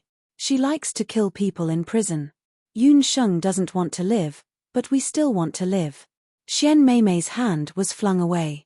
Yuan Bupo suddenly plucked a leaf from the tree beside him and put it in his mouth. The same melody of the Di Hong song was played from the leaves. When Yun Sheng heard the familiar voice of Yi Di, she was shocked. She lowered her head and saw Yuan Bupo calling out to her from afar. A knowing smile appeared on her face. The sound of the zither and flute mixed together in an unprecedented harmony. Yun Sheng couldn't help but think that it was no wonder that third uncle, Yun Tsanglang, was able to rely on his strong willpower to hold on until the very end when he was in a situation where his soldiers and food were exhausted. The elf warriors who were initially pushed back by the flying dragon and were fighting with their last shred of dignity heard the music. They could not help but feel the dissipating magic power in their bodies gathering bit by bit. Elves were a peace-loving people who loved music. Although the Di Hong song was a foreign piece of music, it was an ancient battle song that contained a magical power. With Yun Sheng and Yuan Bupo playing the song together, it had an unprecedented effect. The elf warriors felt a surge of passion in their chests. They raised their hands one after another. Under the command of the elf captain, the elves attacked the flying dragon once again. Release, attack the demon seal, the elf captain shouted. As soon as he gave the order, rows of demon seal arrows were released. They shot towards the flying dragon in a straight line. The flying dragon was stopped by the rain of demon seal arrows. Its body slowed down and its speed slowed down significantly. The masked female prisoner who had been standing on top of the flying dragon's head was slightly moved. She already knew the magical effect of Yun Sheng's song. In addition, there was a young man with her. Although the duo's music and flute were a little uncoordinated in the beginning, they soon cooperated very well. The effect of the Di Hong song was much better than when Yun Sheng played it alone earlier. The elves seemed to have recovered their strength. They seemed to be even stronger than before. Wave after wave of attacks, wave after wave of arrows. The masked female prisoner knew very well that these locust-like elven warriors might really be able to last until the end if they didn't break through immediately. If she waited until the people from the elven palace arrived, she would fail in her real purpose this time. The masked female prisoner was not as dumb as she appeared to be. She glanced around coldly and quickly recognized the culprit who caused the current situation. Yun Sheng. Ever since she joined the elves' camp, the situation had changed. She had to kill that woman. As long as the song was stopped, the elves would be at their wits' end. The The masked female prisoner glanced at Yun Sheng. Was she really going to kill that child? For the first time, there was hesitation in the masked female prisoner's heart. She was a killing machine. She would not hesitate in the face of anyone. But at this moment, there was a voice in her heart that was shouting, stopping her from killing that child. The flying dragon below her let out a violent roar. It was pierced by several powerful elf arrows. I can't drag this on any longer.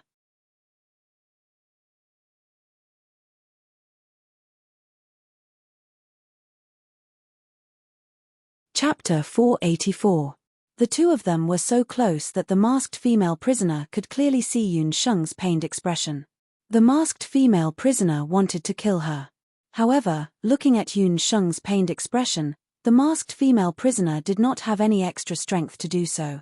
The voice in her heart was getting louder and louder, causing her head to hurt. Aren't you going to beg for mercy? The masked female prisoner asked dryly. She had killed many people for the Zhao state. Those people would beg for mercy at such a time. Why was she not begging for mercy? She could have used the fact that she had saved her life in the ice prison to beg for mercy. Perhaps, she would have let her go if she had begged for mercy. Beg for mercy? If I beg for mercy, will you let me go? Yun Sheng's face had turned purple due to the difficulty of breathing. Yuan Bupo witnessed this scene from the ground, but he could not do anything. Let. Or not. The masked female prisoner seemed to be thinking. Just as she was frowning and thinking, Yun Sheng used the last bit of strength in her hand to grab her mask. The mask was pulled off, and the woman's face was exposed to the sunlight. Just as Yun Sheng was about to see the woman's face clearly, the masked female prisoner waved the magic scepter in her hand subconsciously. She thought that Yun Sheng was going to sneak an attack, and a bolt of lightning struck Yun Sheng's chest, piercing through Yun Sheng's chest. Yun Sheng felt a chill in her body. She widened her eyes in disbelief, and her body fell bit by bit. That face. The masked female prisoner's face was so beautiful that she did not look like a mortal. Even the most beautiful woman in the elf tribe could not compare to her. That face, how could it be her? The moment he saw her face, he was stunned. Yun Sheng's eyes widened, and she muttered, "Mother." In the sky, the silver-haired woman who was so beautiful that she did not look like a mortal was actually Hu Jiusheng, whom Yun Sheng had only met once in her dream. Hu Jiusheng, who was supposed to be dead. She was so beautiful that even though Yun Sheng had only seen her once in her sleep, she would never forget it. No, she couldn't be his mother. Although they had the same face, Yun Sheng couldn't believe that the masked female prisoner was Hu Jiusheng, because the woman's face was cold. There was no love at all. The Hu Jiusheng who sang songs in her sleep and talked to her unborn child was definitely not like this. Or was his father hiding something? Mother wasn't dead. She had become a pawn of the Zhao state. Yun Sheng felt bitter in her heart, but she was afraid that she would not have the chance to ask all these questions. Hu Jiusheng's magic was much more powerful than Yun Sheng had imagined. Under that blow, Yun Sheng could feel that the Dharma soul in her body had been pierced. Her body might be saved with the Shunnong medical bracelet, but her Dharma soul might not be saved. After 1,000 twists and turns, Yun Sheng still couldn't understand how her mother, who should have died long ago, was still alive in this world. No wonder she felt like old friends with her at first sight. No wonder she liked her so much and would treat her. It turned out that she was the woman who gave birth to her but didn't have the chance to raise her. The masked female prisoner stopped raising her magic scepter when she heard the shouts. Her head hurt. It hurts. Not knowing whether it was a headache or heartache, Hu Jiusheng held her head in pain. She wanted to pull Yun Sheng, but her hand only grabbed the corner of Yun Sheng's clothes.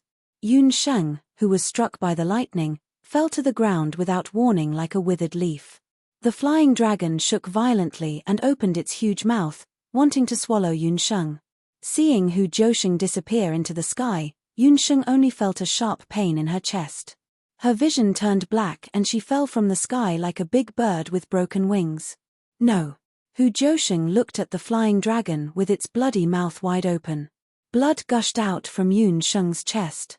The young girl's sad eyes made her heart ache. She screamed. Her hand couldn't fall. She looked at the young girl in front of her. That pair of dark eyes, her body was covered in blood, and the magic scepter in her hand was already covered in blood. She was just a master magician. At this moment, her magic power had already been exhausted. But with her stubborn and unyielding gaze, it was as if nothing in the world could stop her. The elves were rushing over. She fell straight down from 1,000 meters in the sky. Yunsheng. Yuan Bupo screamed at the top of his lungs. A grey hovering magic array appeared on the magic scepter in her hand. An illusion of an hourglass appeared on the magic circle. In just a moment, Yunsheng's falling body and the flying dragon with its mouth wide open stopped at the same time. Advanced time attribute secondary magic, space-time suspension magic. Even Hu Josheng didn't understand why she would suddenly do such a thing. How dare you? How dare you disturb my immortal abode? At this critical moment, hundreds of elves appeared in the sky. A green hurricane soared into the sky. The three-winged flood dragon, which was only a few feet away from Yunsheng, was hit by the hurricane. Its indestructible flood dragon skin was torn apart by the wind, and a hole was torn open. A gentle breeze blew past. Like a pair of gentle hands, it wrapped Yunsheng's body. Yunsheng, who had already lost consciousness, was sent into the arms of the person who came like a leaf. Golden hair, blue eyes, a face that was both male and female. Even among the elves, it was still so dazzling.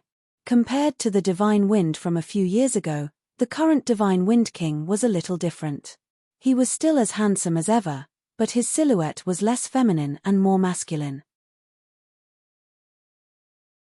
No one would treat divine wind as a woman anymore.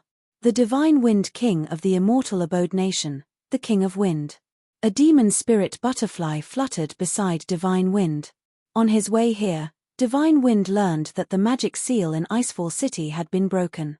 There was a group jailbreak in Icefall City. Behind him, there were hundreds of elven palace warriors.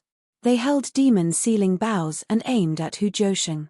Divine wind didn't expect that when he arrived, he would only see Yunsheng, who was struck by lightning. The person he had been thinking about for years almost died in front of his eyes. Hu Josheng looked at the elven warriors and knew that her mission had failed. She looked at Yunsheng, who was in divine wind's arms, with a complicated expression. She raised her hand, and two space-time magic arrays appeared under her and the flying dragon's feet.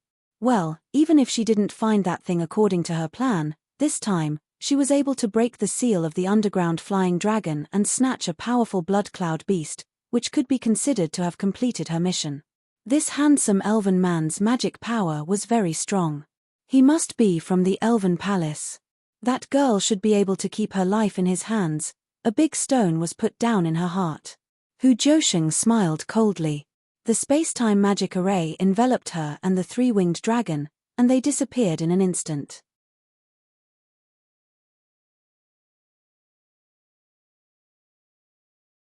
Chapter 485. Don't chase after a cornered enemy. Reorganize Icefall City immediately and arrest the fugitives, Divine Wind ordered. Icefall City had been destroyed by the three-winged blood dragon. The corpses of the elven warriors were everywhere. He was shocked by the scene. Divine Wind looked at Hu Josheng, who had disappeared, with a serious expression. Was it the 13th summon of Penglai? Sure enough, Penglai could no longer hold back. However, since when did Penglai have such a powerful female summoner? Although he had not officially fought with Hu Josheng, he was sure that if he fought with that woman rashly, he might not be her opponent. Moreover, she was a summoner who had the ability to expel Lord-level magical beasts. He had to inform the Empress about this and strengthen the security of that place. Humans. Divine Wind led a group of elven warriors and looked down at Yuan Bupo and the others who were standing in the ruins. After experiencing this calamity, the entire Icefall City seemed to have experienced a violent earthquake, and the entire city was in a mess. Most of the fugitives did not escape. The elven warriors also suffered heavy losses. The lucky ones who survived were only Yuan Bupo, Yi Xia, Xian Maimai, and a few others. Here's a bottle of life water. For little Sheng'er's sake, I'll give it to you.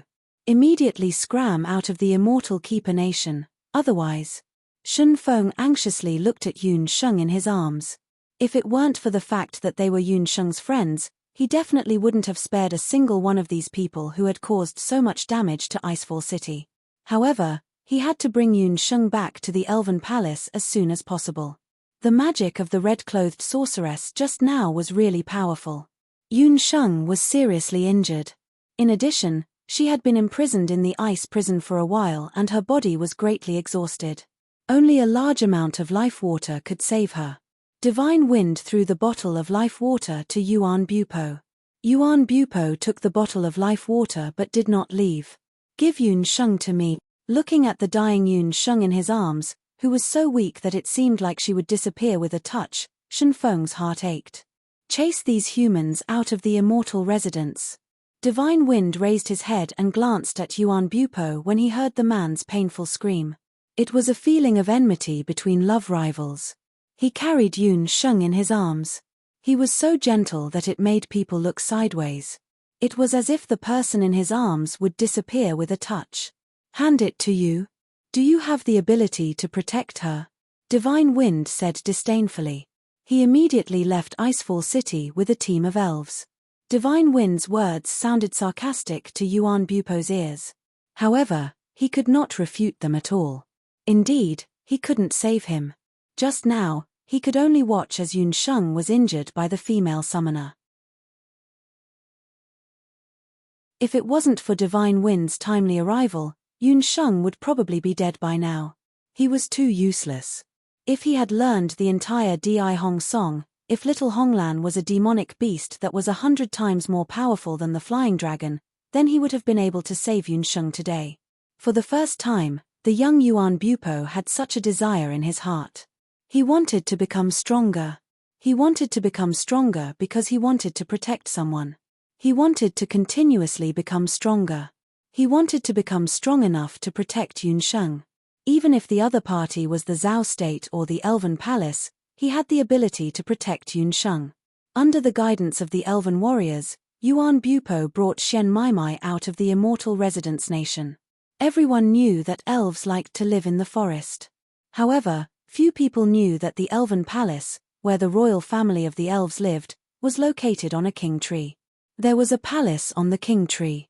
The leaves were its natural cover. The Elven Queen lived here. When the Elven Queen saw Divine Wind rushing back like a whirlwind, she felt helpless.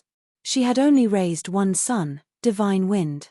This child was born with an unpredictable personality. He was also her only heir to the throne. Unfortunately, this child was unwilling to inherit the throne. When she saw that the Holy Wind King was carrying a severely injured human girl in his arms, the Elf Queen showed some displeasure. The Elven Queen's beauty was unparalleled. She had the clearest blue eyes in the world. Her golden hair was more dazzling than the brightest gold. Divine Wind had inherited her looks. She had never seen Divine Wind with such an expression. His eyes were fixed on the girl in his arms. He could not take his eyes off her. After the three-winged blood dragon's rampage, the entire Icefall City seemed to have gone through a catastrophe. There were broken walls and wreckage everywhere. Countless great elven warriors had died on the spot. The Elven Queen already knew about this. She even knew that the cause of this catastrophe was partly because of the girl in Divine Wind's arms. Divine Wind, you've crossed the line. How could you bring a human back? The Elven Queen did not wait for Divine Wind to speak. Divine Wind, as an elf king, had left without permission on the Queen's birthday. If this matter was known by other clansmen, it would definitely lead to criticism. Mother Empress, this child begs you to save her. Divine Wind had been frantically rushing all the way. He did not even hesitate to use his wind wings. He was afraid that if he was a second late, Yun Sheng would die. The Elven Queen stepped forward and glanced at Yun Sheng. When she saw Yun Sheng's appearance, the Elven Queen's expression changed. She held Yun Sheng's hand again. I can't save her. Why? Mother Empress, although she is a human, can't you see that she has the brand of elven hellfire on her body? She also has the Wind Elf Queen's bone staff. Divine Wind pleaded with the Elven Queen. He had never been so humble. In Divine Wind's view, Yun Sheng was an elf. She was not as dirty as the average human.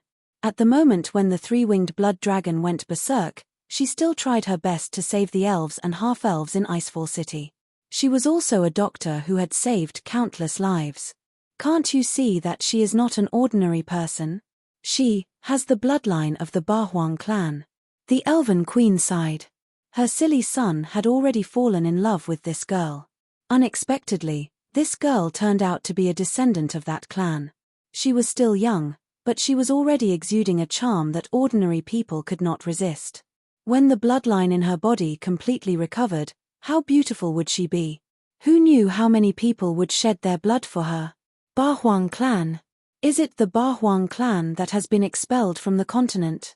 But Mother Empress, she doesn't look like a member of the Bahuang clan at all. She is the person I cherish the most. You once said that there would be a day when my son would find someone to make me stop. I think I have found that person. The Holy Wind King stared at the little person in his arms. He could feel that as time passed, Yun Sheng's life force was fading away. He could not sit back and watch Yun Sheng die like this. The Elven Queen shook her head. Divine Wind, you can be willful in the past, but this time, the Mother Empress will never agree to it. Mother Empress, what do you want to save her? Shen Feng persisted. He lowered his head to look at Yun Sheng, then suddenly knelt down. Mother Empress, this child is willing to become the crown prince and help you manage the immortal abode. This child only begs you to save her life.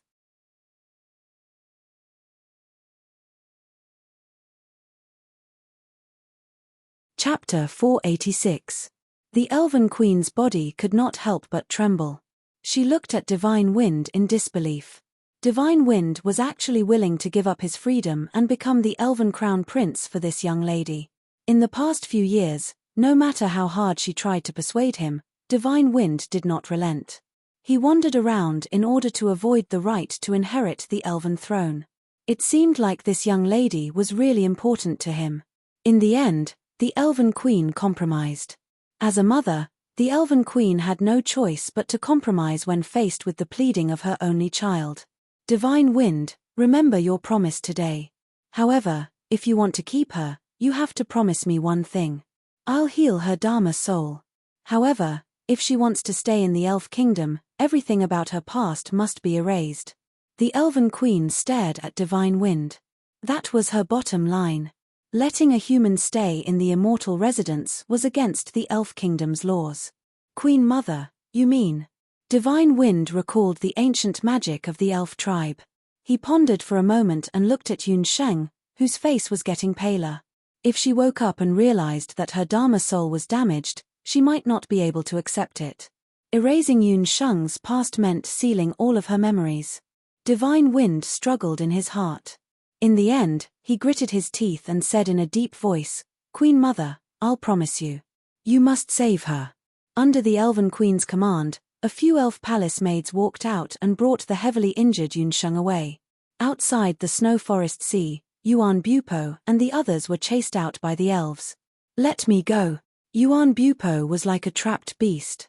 However, he was exhausted from the battle.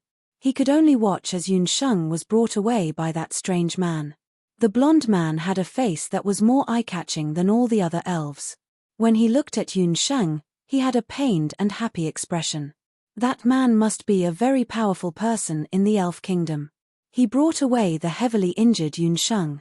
He must have a way to save Yun Sheng. But Yuan Bupo could not describe the feeling in his heart. He knew that Yun Sheng was severely injured after being attacked by the Blood Cloud Beast and the Masked Lady. Without the immortal Keeper Nation's elf tribe's life elixir that could revive the dead, Yun Sheng would be dead for sure. However, if Yun Sheng was taken away by the man, who knew when she would come back? What would happen to her? Brother Bupo, shall we go back? Xian Mai looked at Yuan Bupo unwillingly. She was originally very happy that she had finally gotten out of that damned place. Although her face had not fully recovered, with the water of life, her face was saved. However, it was still better than staying in this place. I'm not leaving. I'm going to wait here for Yun Sheng to come out. Yuan Bupo did not leave either. From then on, He stayed outside the snow forest sea and built a straw hut outside the snow forest sea. He had been waiting for the day when Yunsheng would come out of the snow forest sea. Although countless people who passed by this place said that those who entered the snow forest sea would never come out again, Yuan Bupo did not believe him. However, Yuan Bu didn't believe it. He had been waiting. Similarly, Yi Beiming, who was in Ju State's heavenly prison, was also waiting. Even though he was locked in the heavenly prison, he was not too anxious. What he was really worried about was Yunsheng, who had disappeared without a trace. He waited for more than 2 months until the examiners from the mainland's elite camp came to Ju State. Today, the heavenly prison's door finally opened. Without turning his head, Yi Beiming said coldly, "I didn't kill Yi Beilian." Behind Yi Beiming was Yi Chengtian, the emperor of Ju State. Yi Chengtian was a naturally cold man. Yi Beiming did not leave the heavenly prison not because he could not leave. Yi Chengtian actually used Wushuan Limitless School to threaten him. That school, which had once spilled the blood of countless martial practitioners for Ju State, was actually used by him to restrict his deposed crown prince. Yi Chengtian was also sizing up Yi Beiming. Even though he had been in the heavenly prison for 2 months, Yi Beiming was still the same as usual. He was indifferent, handsome, and like the stars in the night sky. Yi Chengtian did not like Yi Beiming. He had not liked him since he was born. From the age of 3, Yi Beiming did not act like a child. He was overly mature. He did not cry or make a fuss. Even when he had an argument with Yi Beilian and was wronged, he only watched from the side. This was because he was too similar to Empress Li. Even though he was blind, he had a pair of eyes that seemed to be able to see through people's thoughts. Yi Chengtian didn't know what to do with that pair of eyes that could never be seen clearly made him feel at a loss. It is no longer important whether you killed him or not. Now that he is dead, Ju State will have no successor. Yi Chengtian looked around the heavenly prison. Why don't you let me guess? Yi Beilian's death was also part of your plan. Or does the temple feel that Yi Beilian is no longer suitable to be the crown prince of Ju State? He is an abandoned son. Yi Beiming looked at the emperor of Ju State. The man in front of him was so cold that he did not seem human. Yi Beilian was once his most beloved son. However, when Yi Beilian was no longer of any use, he was mercilessly killed. Chen Lian should have received instructions from the crown prince. Perhaps she was the one who poisoned Yi Beilian. However, Yi Beilian had many guards and palace maids by his side. If the emperor of Ju State did not allow it, his death would not have happened. The emperor of Ju State's ears turned red. It was obvious that Yi Chengtian had guessed his thoughts. He was furious. He hated Yi Beiming not only because he was that woman's son, but also because Yi Beiming's eyes. Even when he was blind, every time he looked at the Emperor of Ju State, the Emperor of Ju State would have the illusion that he could see through everything. A child that was so intelligent from birth. He was either a demon or a sinner. This was the dirtiest and darkest heavenly prison. However, even in such an environment, Yi Beiming was still untainted. He was neither fast nor slow. It was as if he was not begging for mercy, but was drinking tea and listening to music in an elegantly decorated prison. It was this damned calmness. Yi Chengtian had seen this calmness countless times from Empress Li. That beautiful and intelligent woman. At any time, she would never question him, nor would she listen to his every word. That woman who was as calm as ever when she found out that her husband was going to give her away to another man. You still have a son. Imperial concubine Wenren's son may be young, but he was still a descendant of the imperial family. Yes, I still have a son. A son who truly has my blood flowing in his veins. However, he is not strong enough. I need a crown prince who can protect Ju State. Yi Beiming, I will not kill you. I will even let you enter the elite warrior camp as you wish. However, you must remember that after you complete your studies, you must obtain the halberd of the war god and assist my son to become a powerful country on the continent. Yi Chengtian looked at Yi Beiming. He looked at Yi Beiming darkly. You already knew that you are not my son.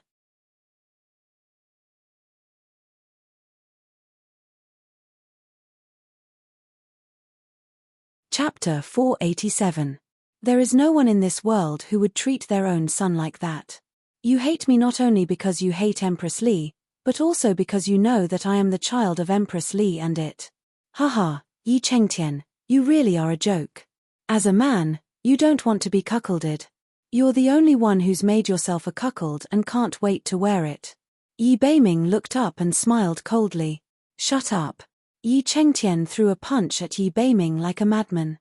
Yi Beiming swept his fist away. Yi Chengtian stumbled and almost fell to the ground.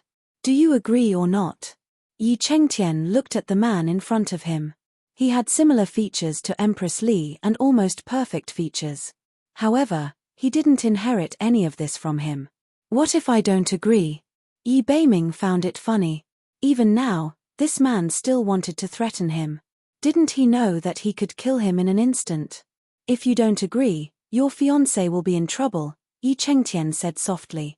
Yi Beiming's expression changed. However, he quickly returned to normal. Yi Chengtian, you are really old and muddle-headed. Do you think that I care about a woman more than myself? Yi Beiming chuckled. However, there was no warmth in his smile. Yi Beiming, if you didn't care, why did you personally ask for her hand in marriage? If you didn't care, why did you keep sending people to the immortal Ju nation? After she left, your emotions fluctuated easily. No one knows a son better than a father. After all, I have raised you for more than 10 years. Yi Chengtian seemed to have discovered Yi Beiming's secret. He was extremely excited as he stared at Yi Beiming. Yi Beiming's smile slowly disappeared. He always thought that he was the best at hiding his emotions. However, when it came to Yunsheng, he lost control. So when Chen Liana told him that she knew about Yunsheng, he rushed over. He had already lost contact with Yunsheng for a full 2 months. As the recruitment for the elite camp drew closer and closer, there was still no news from Yunsheng, who had gone to the immortal Ju nation. Yi Beiming's heart was in his throat. After the last resonance, he could no longer contact Yunsheng. In the immortal Keeper nation, where the elves were, there must be something that prevented him from contacting Yunsheng. Even if what you said is true, so what? She's not in Ju state right now. Your minions aren't strong enough to overturn the immortal Keeper nation. Yi Beiming forced a smile. She will come back one day. If I announce her true identity to the outside world at that time, can you guess how her companions, her family, and those so-called hunters will react? I don't think the Ju state will let her go. It wasn't a coincidence that Yi Chengtian was able to become the emperor of Ju state. His shrewdness wasn't inferior to Yi Beiming's. He leaned close to Yi Beiming's ear and whispered a sentence. Yi Beiming felt like he was struck by lightning. How about it? I'll keep this secret. You pledge your loyalty to Ju state's royal family and will always be the northern underworld king. The emperor of Ju state looked at Yi Beiming with satisfaction. The smile on his face slowly disappeared. He laughed and left the prison. Yi Beiming stood in the prison for an entire night. When the sun rose, Yi Beiming walked out of the prison. Time passed in the blink of an eye. The mainland's magic elite camp selection was held as scheduled. Yunsheng still didn't appear. It was as if she had disappeared. No one knew where she was. Yi Beiming also wanted to go to the immortal residence to find her. However, there was always a voice in his heart that reminded him that Yunsheng would be fine. Their Dharma soul bond became his last bit of consolation. He could sense that she was still alive. As long as she was alive, one day, he would find her. Beiming, don't think about it anymore. Go and report to the elite camp first. As long as there's news of Yunsheng, we will inform you. Zhon Li finally convinced Yi Beiming. A group of people sent Yi Beiming to the mainland's elite camp. Without Yunsheng, Chen Lian also successfully passed the selection and entered the mainland's magic elite camp. After the death of Yi Beilian, the crown prince of Ju state, Empress Qi quickly fell out of favor. Wen Ren imperial concubine was appointed as the empress. Her 6-year-old son was also appointed as the new crown prince of Ju state. Time flies. Unknowingly, Yunsheng had disappeared for 3 years. In these 3 years, no one had any news of her. In the past 3 years, Yi Beiming had not returned to Ju state. The little Enchanting operated in an orderly manner with the support of Imperial Physician Yarrow and Dr. Fan. Everything seemed to be the same as usual. Penglai, the most mysterious existence among the 5 major countries on the mainland. Unlike the other countries, Penglai's territory was not large. It was not a hidden place like the immortal residence. Penglai was also known as the Sea Country. More than 90% of its territory was the sea. Unlike the other 4 countries, there was no royal family here. The real royal family here was the Zhao state, the leading organization of summoners. After Hu Zhouxing left the immortal residence with the blood dragon, she rushed back to Penglai. Reporting to Your Holiness, the 9th Lord has been summoned back, a guard dressed as a summoner reported to a man who was reading a scroll. The man raised his head after hearing this. It was a man as warm as the spring breeze. He was wearing a crimson papal robe with 9 dragons entwined on it. He had a papal crown on his forehead. His eyebrows were sword-like and his eyes were as deep as the sea. Looking carefully, this person's appearance was somewhat similar to Xia Wenshu. But compared with Xia Wenshu, this person was a little older and made people feel that he was more strict. This person was Pope Jifang of the Vatican. He was also the real ruler of Penglai. Hu Zhouxing walked in expressionlessly. When she saw the Pope, she knelt on one knee and said, "Your Holiness, I brought back the 3-winged blood dragon." "Zhouxing, you're back. Thank you for your hard work." The man's eyebrows were full of joy. He stepped forward and helped Hu Zhouxing up. Looking at her beautiful face, there was a trace of imperceptible obsession in the man's eyes. "Thank you for your hard work in the past few years." The man held Hu Zhouxing's hand. Hu Zhouxing frowned slightly and pulled her hand away indifferently. The man seemed to be used to her indifference. Although he was a little unhappy in his heart, he didn't say anything. A few years ago, the Zhao state sent Hu Zhouxing as the 9th Lord to sneak into the immortal residence country. There were 2 purposes. One was to get the 3-winged blood dragon. "It's my duty. I didn't find the artifact. Please forgive me, Your Holiness." Hu Zhouxing didn't have any extra expression when facing the Pope. "It doesn't matter. It's just a rumor that the immortal residence country has the Bahuang artifact. You've done very well to get the blood dragon of the dragon clan." Jifang sighed inwardly. Hu Zhouxing deserved to have the Bahuang bloodline. He was afraid that only she could tame a warcraft at the lord level in a short time. "Zhouxing, I missed you very much in the past few years when you were away." Jifang's expression changed slightly and looked at Hu Zhouxing. He found that Hu Zhouxing was absent-minded.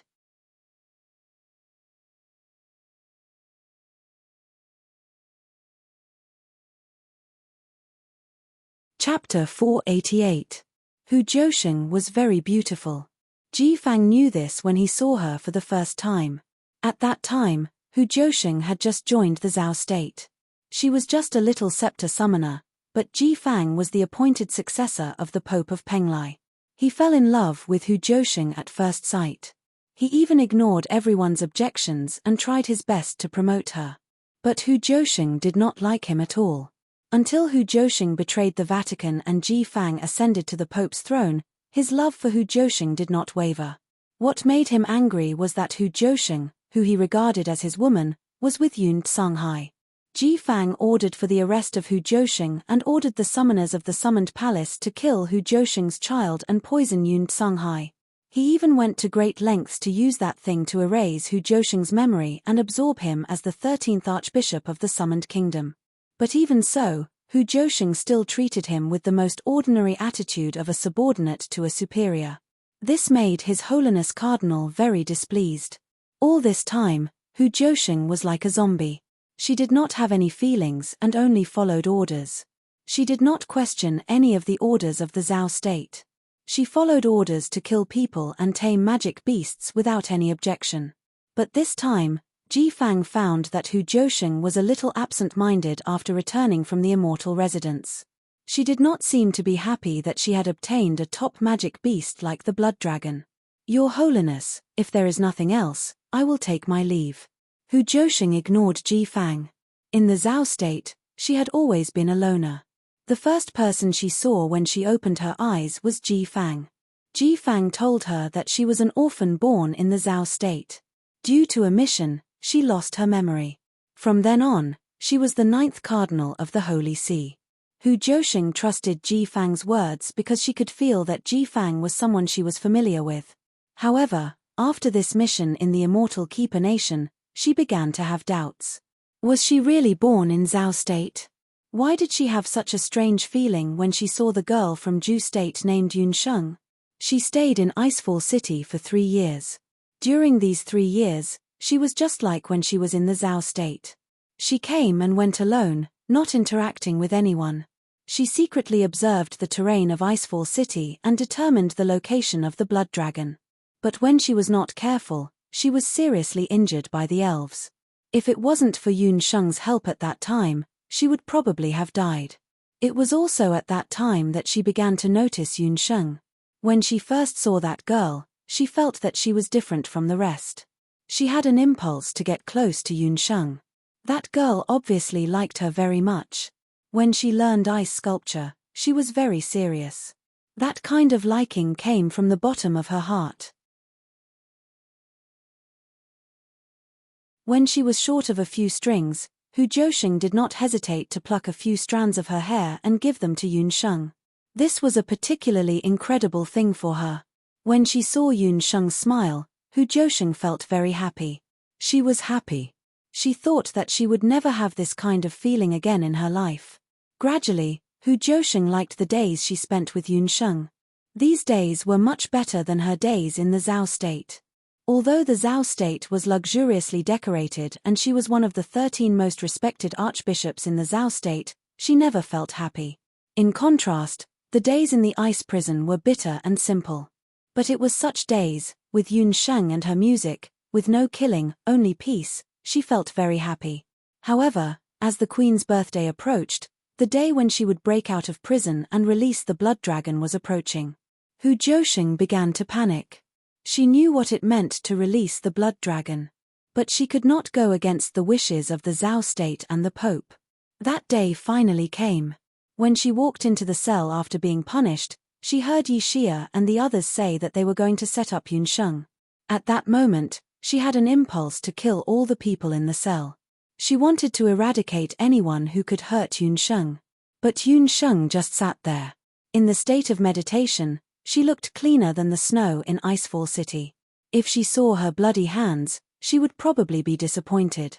With mixed feelings, Hu Jiusheng closed her eyes to rest.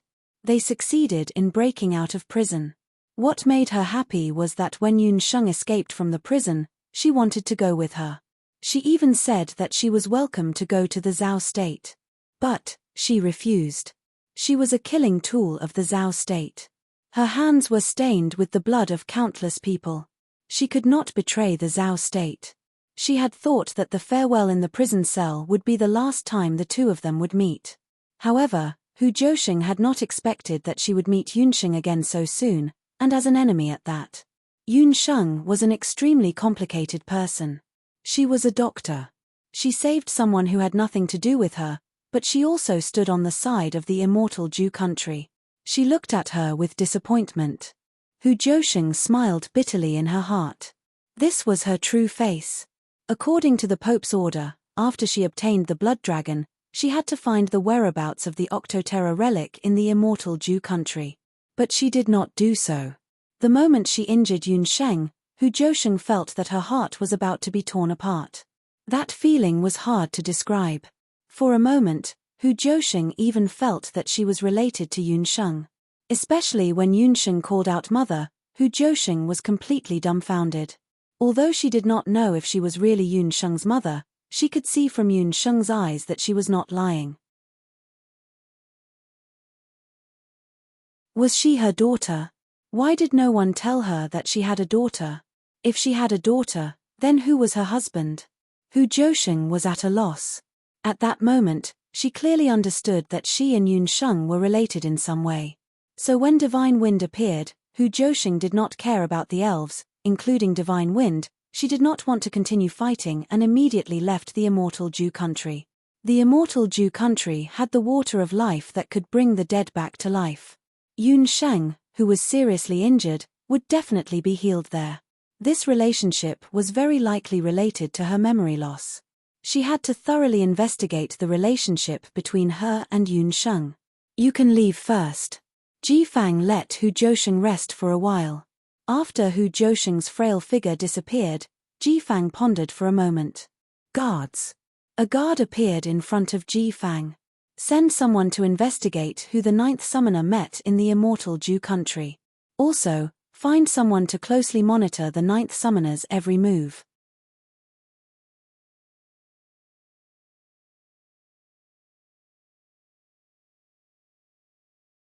Chapter 489.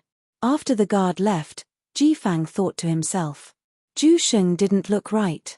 After her memory was sealed by him, she shouldn't remember anything from the past. She was like a walking corpse, with only one thought in her mind, and that was to be loyal to the Zhao state and Emperor Zhao. However, today's Hu Zhousheng was a little different. For the first time, there were emotional fluctuations in her eyes. Ji Fang was afraid to see Hu Zhousheng like this.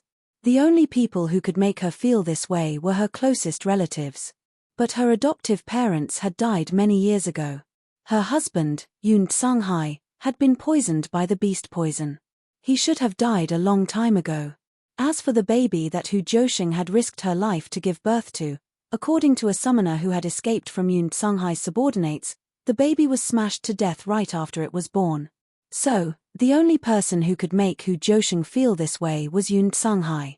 Yun Songhai, you're still alive after being hit by the Zhao state's beast blood curse.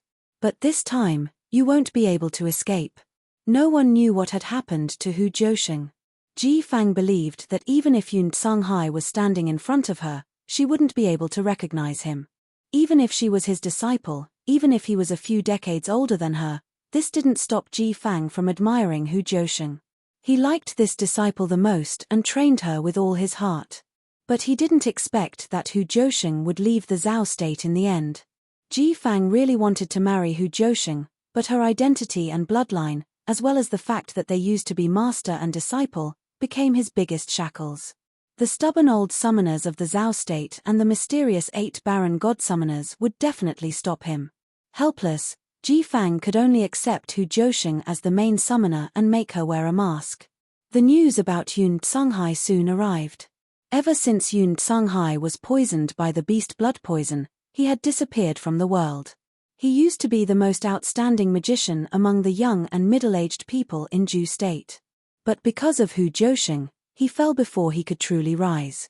Although the Zhao state was only located in Penglai, it had spies all over the continent. However, there was no news about Yun Songhai. Like a stone thrown into the sea, there was no news at all. This was a first for the Zhao state. Naturally, the Pope did not know that after Yun Songhai was poisoned, he had been hiding in Jiaya village. The Zhao state's claws could not penetrate that small village. Later, when Yun Songhai returned to Yujing City, it was the 6-year-old Yun Sheng who brought him back. The people of the Zhao state had always thought that Hu Zhousheng and Yun Songhai's child had fallen to his death. They did not focus their investigation on a 6-year-old child. Unable to find any news about Yun Songhai, the people of the Zhao state could only focus their attention on the residents of Yun. The results of the investigation shocked Pope Ji Fang. The Yun Manor has gained another martial saint. The most surprising thing was that this had happened in the short span of 3 years. The warrior saint, Yun Songlang, had just broken through not long ago. It was too much of a coincidence that a new warrior saint had appeared in Ju state. Moreover, they had all broken through under the most impossible circumstances. The investigation came to a halt in the end. Yun Songlang had joined the Hunters' Union. When the Hunters' Union found out that the Zhao state was investigating their hunters, they intervened. Because of this, all the clues seemed to have been cut off. It seems that none of these people could have appeared in the immortal residence to meet Hu Zhousheng. Then why did something happen to Zhousheng? Ji Fang did not understand. Reporting to Your Holiness, the investigation of the immortal residence nation has been completed. When the Lord Summoner was in the immortal residence nation, she was imprisoned in the women's prison. However, Most of the people in the same cell as her were killed when the blood dragon woke up.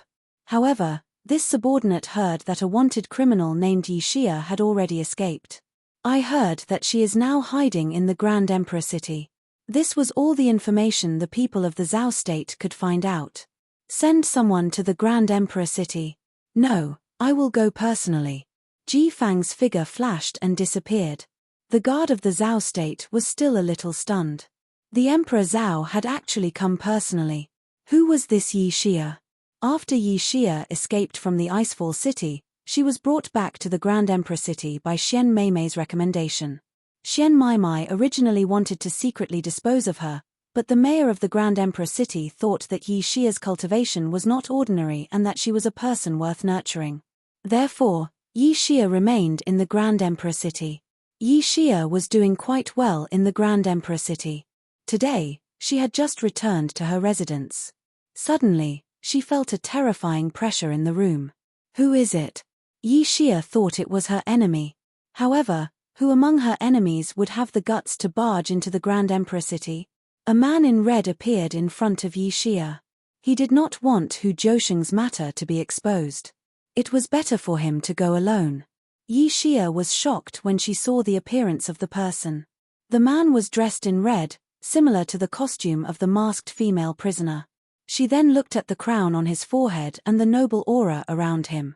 To be able to enter the Grand Emperor city without anyone knowing and to be dressed in a red imperial robe, this person's identity was self-evident. Your Holiness, you are the Emperor Zhao of the Zhao state.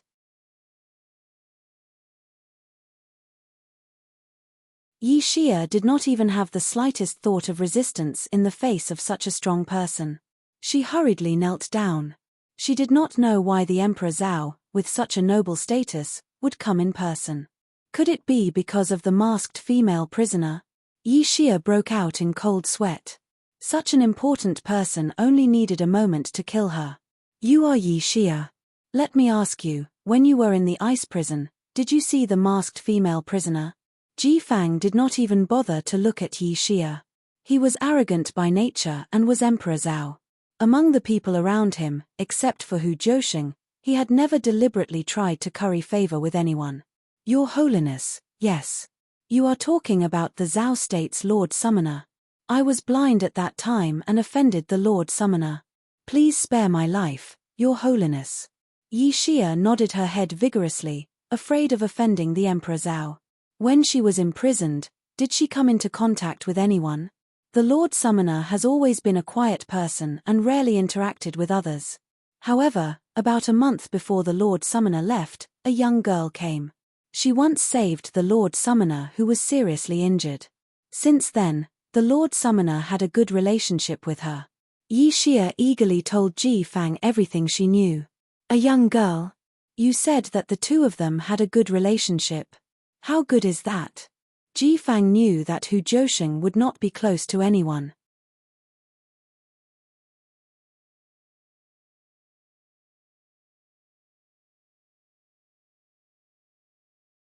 Chapter 490. It's hard to say. The bishop doesn't like to talk either. But she taught the girl how to carve a zither. Also, she took a few strands of her hair and gave them to the girl as zither strings. How big was the ice prison? The relationship between Yun Sheng and Hu Zhousheng was well known to all the female prisoners in the cell. What? Is that true? Ji Fang was shocked. Giving her hair to others as zither strings, was this Hu Zhousheng really the Hu Zhousheng he knew? Ji Fang couldn't help but have some doubts. Hu Zhousheng's original form was the 8 desolate celestial fox, one of the highest existences among magical beasts. To magical beasts, their bodies, hair, and skin were all precious. Even if it was just a strand of hair, the hair of celestial fox people was like the best beast skin and hair, a good material for refining weapons. If it was someone close to her, Hu Zhousheng would never give her hair away. What's the background of that girl? What's her surname and name? Ji Fang was now certain that it was that unknown girl that caused Hu Zhousheng's abnormality. There are many people in the ice prison. Everyone doesn't know each other's names, but I remember Miss Xian once said that the girl is from Zhu State. I think her name is... Oh right, Yun Sheng. Yi Xia tried hard to recall. Finally, he thought of Yun Sheng's name. Yun Sheng, surname Yun. How old is the girl this year? What does she look like? I'm not sure about her age, but her appearance is not bad. Yi Xia hesitated. Speaking of which, her eyes are very similar to the Red Coat Lord's. Just as Yi Xia finished speaking, he heard footsteps outside the door. The city lord of Hongdi and Xian Maimai walked in. The Emperor Zhao Zhao came to Hongdi City in person and didn't even tell me. You're really treating me as an outsider. The city lord of Hongdi City and the Emperor Zhao in red were both powerful people in the world. The two of them had more or less exchanged blows on different occasions. Moreover, the two of them were also considered top summoners. Although they were not incompatible, why would the Emperor Zhao in red suddenly appear in Hongdi City? The city lord of Hongdi City remained silent. He sensed the Emperor Zhao in red's aura and went straight to Yi Xia's room.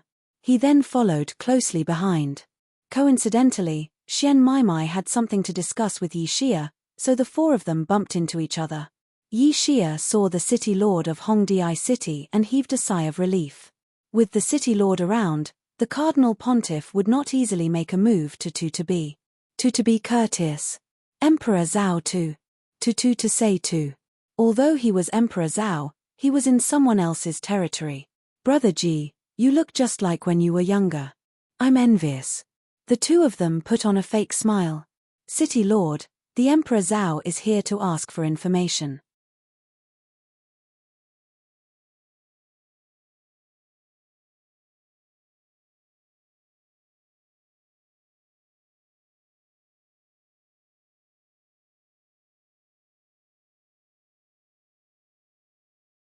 Chapter 491. City Lord Di Hong was also sizing up Emperor Zhao Jifang's expression from the side. Thank you, Miss Xian. This young lady, Yun Sheng, is the daughter of an old friend of mine, so I asked a few more questions. Jifang cupped his hands with a casual expression. City Lord, I heard that the eldest son was unfortunately killed. I am very sorry for not coming to offer my condolences in time. Does the city lord need eyes help to severely punish the murderer? Ji Fang had heard about Xian Wuji, but he only knew that Xian Wuji was killed by someone. The rumors said that it was Yun Tsanglang of Ju State who killed him. City Lord Di Hong's expression turned ugly at the mention of old matters. Hearing the Emperor Zhao in red's question, City Lord Di Hong did not feel happy. Instead, his brows twitched as if someone had touched his sore spot. He was already cursing in his heart. City Lord Di Hong was not someone to be offended. His eldest son's death had always been a thorn in his heart. However, the person who killed Xian Wuji was Yuan Shohua, and Yun Sheng had something on City Lord Di Hong. Not only was he unable to take revenge, but he also had no choice but to release the real murderer and let her and Yun Tsanglang live together. Speaking of this matter, it was quite depressing. Moreover, Madame Bai would occasionally force City Lord Di Hong to take revenge for his son. City Lord Di Hong was extremely depressed when he heard someone mention this matter. Although Xian Wuji was killed by Yuan Shohua, the main culprit was Yun Tsanglang. His beloved daughter, Xian Maimai, had almost died in Icefall City because of Yun Sheng of the Yun residence. With all these new and old grudges added together, City Lord Di Hong would not let it go. Yun Tsanglang had become a martial saint, so City Lord Di Hong could not do anything for the time being. However, everyone had weaknesses. The Yun residence was now Yun Tsanglang's greatest weakness.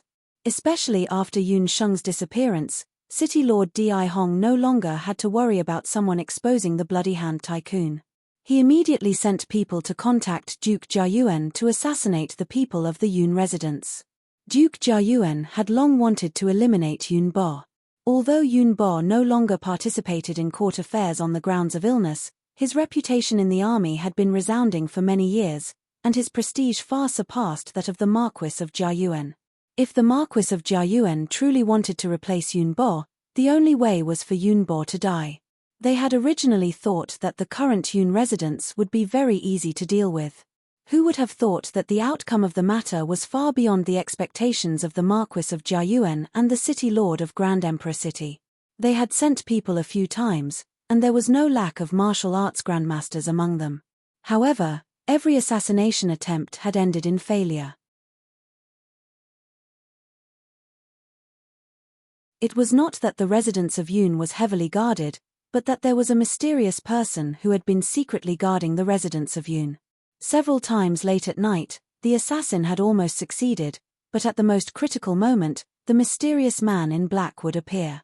Uncle Yun hadn't fought with the black-robed man, so he didn't know how frightening the black-robed man's imitation ability was. He also didn't know how frightening the black-robed man was. However, the Marquis of Jiayuan and the City Lord of Grand Emperor City, who had sent the assassins, were about to vomit blood. When they failed the first time, they thought that the assassin was not strong enough, so they sent another assassin who was more skilled. However, he still failed. They still didn't give up and even spent a lot of money to hire a martial arts grandmaster. However, that martial arts grandmaster also died in the end. Of course, the City Lord of Grand Emperor City and the others didn't expect that the few assassins they sent later all failed. Since the martial arts grandmaster's assassination failed, the City Lord of Grand Emperor City simply sent a sorcerer in the city. However, the sorcerer was also killed. Moreover, the other party used sorcery to kill the sorcerer from Grand Emperor City. The Marquis of Jiayuan and the City Lord of Grand Emperor City were shocked. That mysterious person who was hiding in the dark and guarding the residence of Yun couldn't be a dual cultivator of magic and martial arts, right? Where did this abnormal existence come from? He was both a sorcerer and a martial artist. Moreover, that abnormal black-robed man would appear regardless of day or night as long as there was an assassin. It was as if he didn't need to sleep or rest at all. Speaking of which, this matter was the biggest worry of the City Lord of Grand Emperor City. He couldn't possibly let the City Lord of Grand Emperor City go out of his way to assassinate the people of the residence of Yun. It was because of this that this matter had been dragged on. The residence of Yun was still fine until now. After being asked by the Pope in red today, the City Lord of Grand Emperor City couldn't help but think of that matter. He felt even more depressed. "Thank you, Your Holiness. My son brought this upon himself. There's no need to trouble you to do anything." The City Lord of Grand Emperor City suppressed the anger in his heart and acted as if he was sending the guest off. "Wait a moment. I came here today for another matter." The Red Pontiff had come here today to investigate Yun Sheng's identity. The other matter was related to the search for the 8 Barons' divine artifact a few years later. The Zhao state is also participating in the search for the universal magical weapon this time. The City Lord of Grand Emperor City's expression changed slightly when he heard this. Not only the Zhao state, but the Hunters' Union and the Temple will also send people to participate. I mean to cooperate with the City Lord of Grand Emperor City so that we can take care of each other. The Emperor Zhao in red, Ji Fang, and the City Lord of Grand Emperor City were both powerful people on the mainland who were on the same level as the Emperor Zhao. Naturally, both of them had the intention to snatch the universal magical weapon. "What benefits can we get by cooperating with you?" The City Lord of Grand Emperor City was a little tempted. However, he still couldn't completely trust the Emperor Zhao in red. The search for the universal magical weapon was the result of many years of hard work by countless warriors, magicians, and various major forces on the mainland. However, they had never found it. Legend had it that as long as one possessed one of the universal magical weapons and received a response from the universal magical weapon, it would be much easier to find the second one. The benefit is that the chances of the City Lord of Grand Emperor City finding the universal magical weapon will greatly increase. Furthermore, unless the universal magical weapon is the summoning demon's hand or the magical bracelet, the Zhao state won't want any other universal magical weapon. What you need to do is to help us find the summoning demon's hand or the magical bracelet after obtaining the universal magical weapon. Although the universal magical weapon was a universal magical weapon, it wasn't suitable for everyone. Everyone in the Zhao state was a summoner. Summoners could only use the summoning demon's hand or the magical bracelet. If they obtained other universal magical weapons, they wouldn't be of any use to them.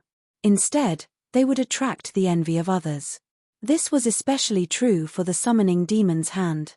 It was equivalent to giving the Zhao state another powerful person on the same level as the Emperor Zhao. The Red Pontiff, Ji Fang, was a person who calculated everything. Once the universal magical weapon was unearthed, all the major forces on the mainland would definitely fight for it. There were many people, but there were only 8 universal magical weapons. The Zhao state could only use 2 of them. This meant that there was only a 25% chance of obtaining the universal magical weapon. However, even if other universal magical weapons were unearthed, they couldn't easily fall into the hands of others. This was especially true for the Temple of Dharma and the Zhao state. Other than the 3 major forces of the 5 major countries, the Hunters Association and the Temple of Dharma had been developing very well in the past few years. On the other hand, the Zhao state's forces had been stagnant. If the universal magical weapon fell into the hands of any of the major forces, it would be even worse. As long as the summoning demon's hand fell into the hands of the Zhao state would become the most powerful force on the mainland. This was why the Red Pontiff made the decision to cooperate with the City Lord of Grand Emperor City.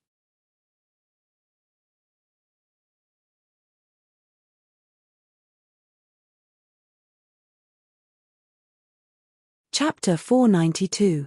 Although the City Lord of the Grand Emperor City, Xian Citian, was an ambitious person, he was fond of grandiose achievements. Furthermore, he was short-sighted and easily manipulated. Furthermore, he currently did not have any children, only a daughter. That was why the red-clothed summoning emperor thought of cooperating with him. Although the City Lord of the Grand Emperor City had some doubts in his heart, when he thought of the 3/4 chance of obtaining the 8 Baron Divine Artifact, the benefits blinded his thinking ability. In that case, I will make an agreement with the Emperor Zhao. 2 years later, we will work together to search for the 8 Baron Divine Artifact. The 2 powerhouses at the level of the Emperor Zhao looked at each other and smiled. They raised their palms and clapped to make an agreement. With the 2 of them working together, the search for the 8 Baron Divine Artifact in 2 years was indeed a headache for the major forces. However, there was always an unpredictable part of everything. Whether it was the Pope in red or the City Lord of the Grand Emperor City, they did not expect that 2 of the 8 Baron Divine Artifacts that they coveted had already fallen into the hands of Yun Sheng. After the 2 old foxes reached an agreement, they looked at each other and smiled. The Emperor Zhao in red did not say anything else and immediately disappeared in a wave of magic waves.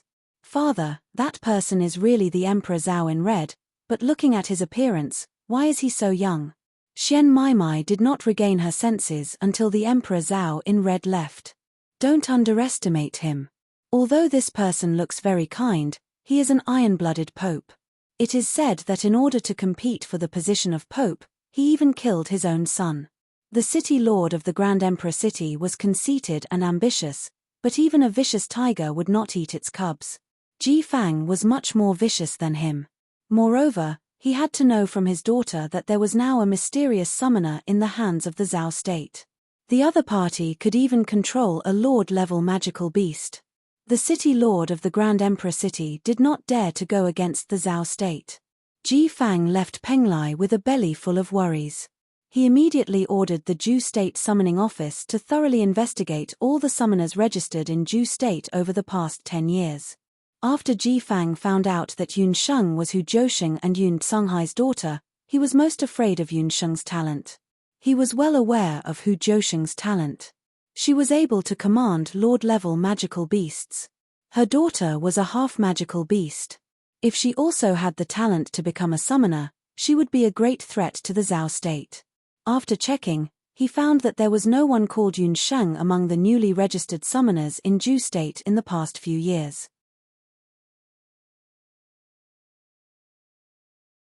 The Pope was slightly relieved, but he was still not completely at ease. It was very likely that Yun Sheng hadn't registered with the Zhao state yet. After all, Xian Maimai had once said that Yun Sheng seemed to have a master at the level of Emperor Zhao. There weren't many masters at the level of Emperor Zhao on the mainland. Ji Fang knew most of the people there. He had never heard of anyone who had a disciple called Yun Sheng in Ju State. After all, All the summoners knew that there hadn't been a decent summoner talent in Ju State for hundreds of years. That place was simply a desert for summoners. Only a fool would go there to recruit disciples.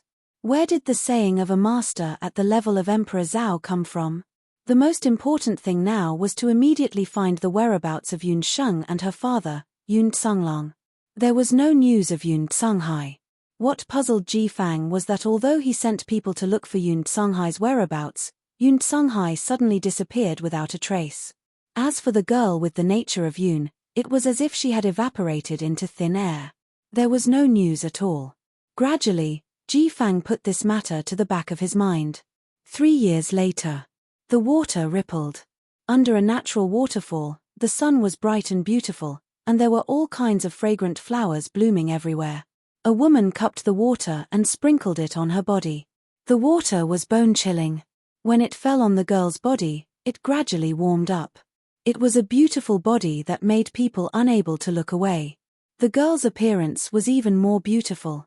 Her pitch-black eyes were like the purest black in the night sky. Her delicate nose bridge and skin seemed to be made of water. Her long black hair was dripping wet, and her seductive curves sparkled under the water. She was like a mermaid. She stood up from the water. The girl brushed her long black hair behind her back.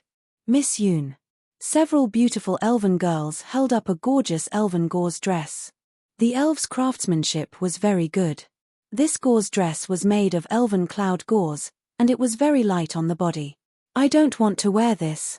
Just give me a set of archery shorts. When the girl saw the gauze dress, her nose wrinkled cutely, and her face was full of disdain. The elven girls giggled. They had already served Miss Yun for 3 years, so they had long understood her temperament. Miss Yun's temper was very good. She was very doted on by the Divine Wind King, but she never became arrogant because of his favor. She was very kind to people, and she never beat or scolded the servants. She didn't like any of the various dresses prepared by the Crown Prince. She really pitied the Crown Prince's good intentions. After changing into a short and compact red archery outfit, the young girl was like a deer in the forest. She left the Elven King's royal study room as if she was flying.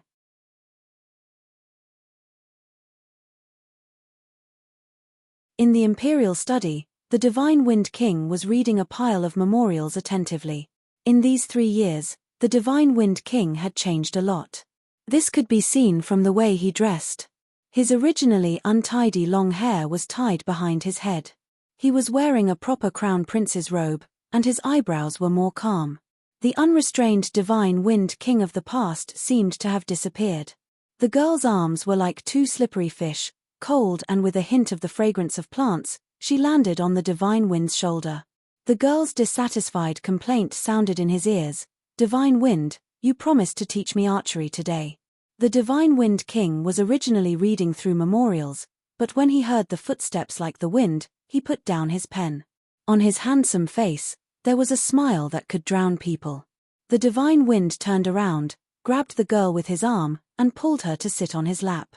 Looking at her wet hair, the Divine Wind raised his eyebrows with some dissatisfaction. Little Sheng, how many times have I told you, after bathing, dry your hair before coming out? His hand fell on Yun Sheng's hair.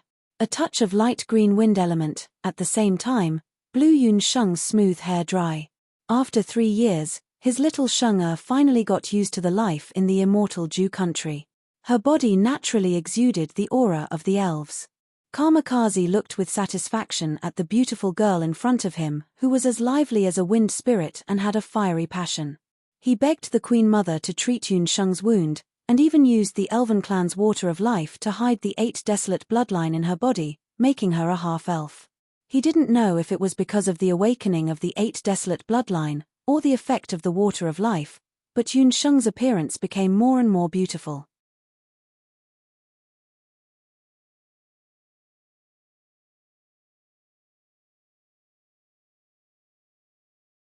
Chapter 493.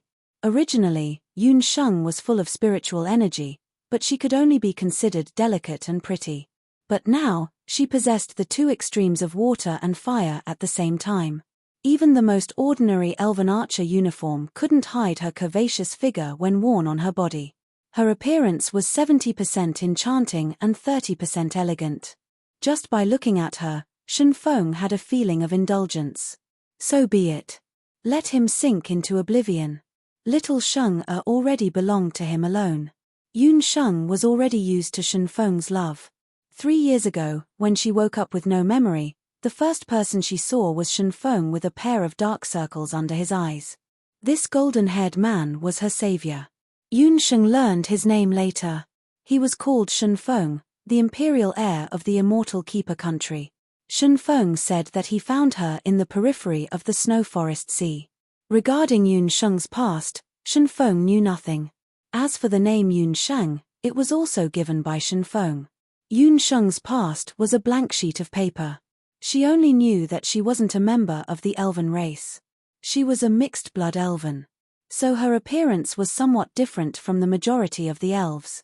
Among the elves around her, she was the only one with black hair and black eyes. In the elven royal court, some people were very unfriendly to her. Once Shen Feng found out, he would severely punish those people. Because of this, no one in the elven race dared to bully Yun Sheng in front of others. One of the conditions that the elven queen agreed to let Yun Sheng stay in the immortal keeper country was that Shen Feng had to adapt to his status as the crown prince and inherit the elven throne as soon as possible. Another condition was to imprison Yun Sheng's magic soul, make her forget everything about her past, and use the water of life to hide her half-magical beast physique. The elven queen did this with selfish motives. On one hand, she didn't trust Yun Sheng, especially her bloodline and the shocking 5 elemental magic souls. She would never allow any human to pose a threat to the elven race.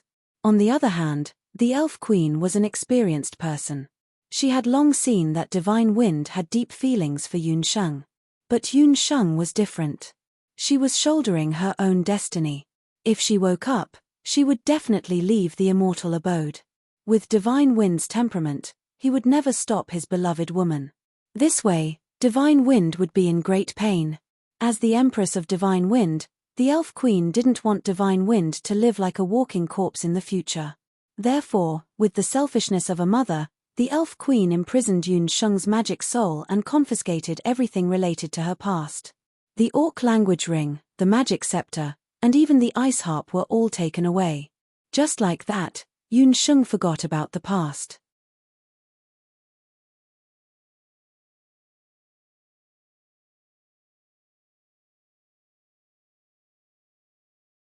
Yun Sheng was indeed very talented in this aspect. Divine Wind, what I want to learn is the demon sealing arrow technique. How long will it take for me to practice archery first? Yun Sheng was a little dissatisfied. She practiced archery for a while and some sweat had already appeared on her forehead. The sweat made her body emit a special fragrance. Her whole body was shining. She was so beautiful that people couldn't look at her. What Yun Sheng wanted to learn the most was the Elven Warrior's magic archery. The Elven Warriors could combine magic and archery. Some Elven Warriors could even shoot several magic arrows with different magic attributes in one go. Little Sheng, you are too greedy. Divine Wind pinched the tip of Yun Sheng's nose in a pampering manner. When she was still a little lowly, Kamikaze had already liked to do that.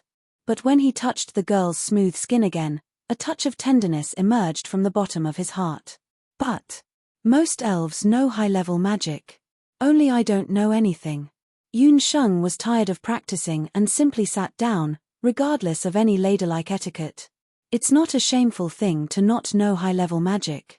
With me here, you don't need high-level magic. Divine Wind saw her sitting on the ground and also sat down with her. Several female elves next to them looked at them and couldn't help but frown. The crown prince was too casual. It was all Yun Sheng's fault. In their view, Yun Sheng was completely ignorant of etiquette and led their noble king astray. She was the chief culprit who made their king unwilling to marry. 3 years had passed, and Divine Wind had always been by Yun Sheng's side. But, Divine Wind, I always feel that I should learn magic. I've been dreaming recently. Yun Sheng still wanted to say something, but Divine Wind covered her mouth.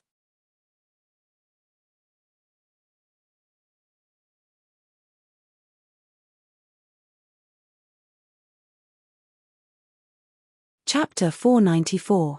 The man's deep voice carried a bit of helplessness and doting. Yun Sheng, your illness hasn't been cured yet. Those are all illusions. Come, I'll take you back to the king tree. In a few days, it will be the queen's 500th birthday. During this period, I will be very busy. Many of the elf clan's patriarchs and royalty will come to the imperial court. Maybe I won't have time to accompany you during this period.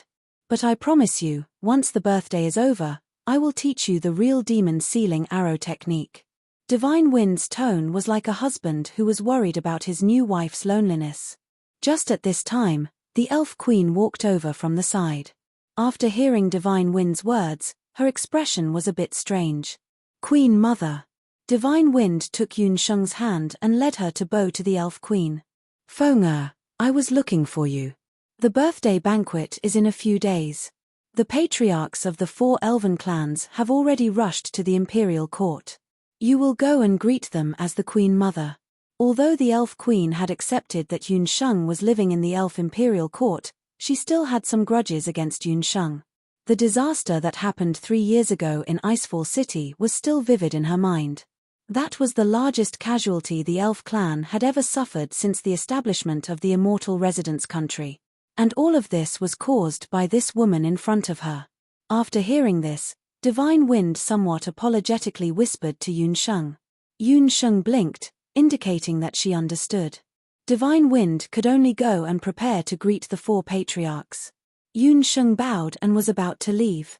She also knew that the elf queen didn't like her very much. Yun Sheng, this is the female elven official beside me. During this period, she will be responsible for teaching you court etiquette. Before Yun Sheng turned around, she was stopped by the elf queen. The 4 elven patriarchs came to the imperial court. As the crown prince, Divine Wind must receive them all the way. This time, the elf queen had already planned to let Divine Wind formally meet the elven patriarchs as the heir. How could Divine Wind not know? So he also proposed that Yun Sheng must accompany him all the way. This was equivalent to announcing to all the elves that the woman beside him was the future elven queen. Although the elf queen was not happy, Yun Sheng had used the water of life to reluctantly become a mixed-blood elf. She was also God Wind's favorite person, so the elf queen could only agree. However, the elf queen was very dissatisfied with Yun Sheng's etiquette. Yun Sheng grew up in Banana Leaf Village and was a typical modern girl in her previous life. Even though she had forgotten her past memories, she was still a wild person deep in her bones. She was like a wild horse in the fairy forest, unruly and unruly. She didn't like dresses, nor did she like to draw her eyebrows or draw her cheeks.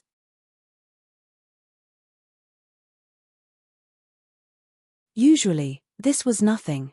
Anyway, Divine Wind liked it, so no one could do anything to her. But at the important birthday banquet of the elves, that would not do. The Queen of the Elves would never allow Yun Sheng to embarrass the royal court. Therefore, she hid it from Divine Wind and chose the most experienced female elf officer by her side to train Yun Sheng. 2 female officers with perfect faces but very serious expressions came over. One on the left and one on the right, they held Yun Sheng like an eagle holding a little chick. In the next few days, Divine Wind was so busy that even his shadow could not be seen. Yun Sheng was trained by the 2 strict female elf officers. From head to toe, even her sitting posture, eyes, speech, dress, hair accessories, and even her fingernails were all picked by them. Those days were simply miserable. These days, she couldn't live anymore. Yun Sheng was very depressed. On this day, the 2 female officers brought a list of names early in the morning. Miss Yun, this is the list of the elven patriarchs and their family members who will be coming to the birthday banquet, as well as the names and appearances of the elven royal court's 3rd rank and above officials.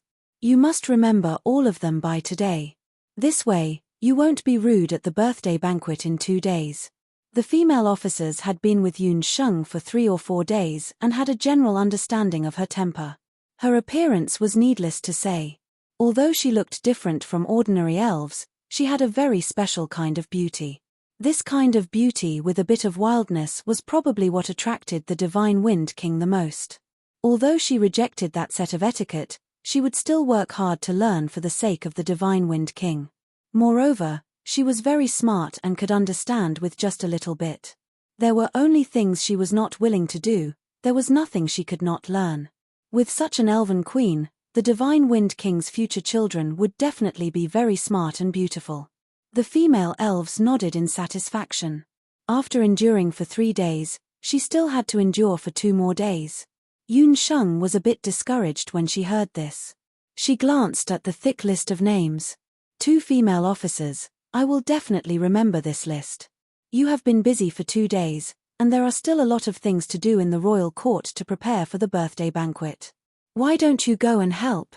I swear, I will definitely obediently record down all the names. Yun Sheng had a pitiful look. The 2 female officers looked at each other and thought that Miss Yun Sheng wouldn't cause any trouble, so they left Yun Sheng at ease and went to help. Once the female elven officers left, Yun Sheng, who had been staring at the roster miserably, immediately took off her cumbersome long dress and changed into an archery suit like a bird that had been released from its cage.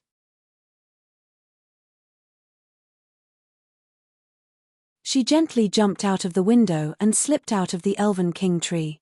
What greeted her was a wind mixed with the unique fragrance of the Primeval forest. Yun Sheng held her bow and looked around for a target. She aimed at a fruit tree full of fruit. With a flick of the tail, the arrowhead brushed past a fruit branch and a fruit fell down. After taking a bite of the sweet fruit, Yun Sheng climbed up the tree and looked around. She hadn't seen Divine Wind for many days. She had lived in the immortal Dew Nation for 3 years. Perhaps it was because she had lost her memory, but she didn't feel safe around most of the people around her. Only Divine Wind could make her feel at ease. She had good eyesight. Looking up, she quickly saw a person riding a pure white unicorn in front of her, riding the wind. Looking carefully, it was Divine Wind. Yun Sheng threw the fruit away and rushed towards that person with a whoosh, as if she had grown wings. Divine Wind heard a strange fluctuation in the air. Just as he was about to make a move, he realized something and loosened his grip. He stretched out his long arms and hugged Yun Sheng, who was flying towards him. Little Sheng, be careful. It was very easy to hug the person in his arms. Divine Wind immediately stopped the unicorn beneath him and jumped down with Yun Sheng in his arms. Whoosh! Behind Divine Wind, a few unicorns came like a whirlwind. Leading them were a few elf nobles with outstanding looks and temperaments. Seeing Divine Wind and a mixed-blood girl talking and laughing, the face of the red-clothed girl on the unicorn's back immediately became a little more unfriendly. Divine Wind King, is this the reason why you rushed back to the palace? Beside the red-clothed girl, there was a young man with a flame-like handsome face. I heard that you hid a beauty in the Elven Palace. Are you talking about her?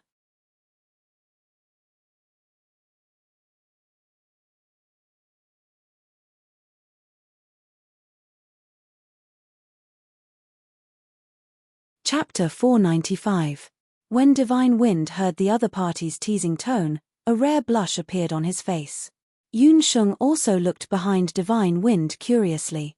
She had also heard that in the elf tribe, other than the elf queen, there were 4 elf tribe leaders below her. They were the fire, earth, wind, and water clan leaders. Yun Sheng also remembered that on her must-memorize list, it was written as the chief of the fire elves. The chief of the fire elves, Hua Yu, has a head of fiery red hair, sharp eyebrows, bright eyes, and a fiery temper. He is still single and has a younger sister, Hua Yaro Yaro.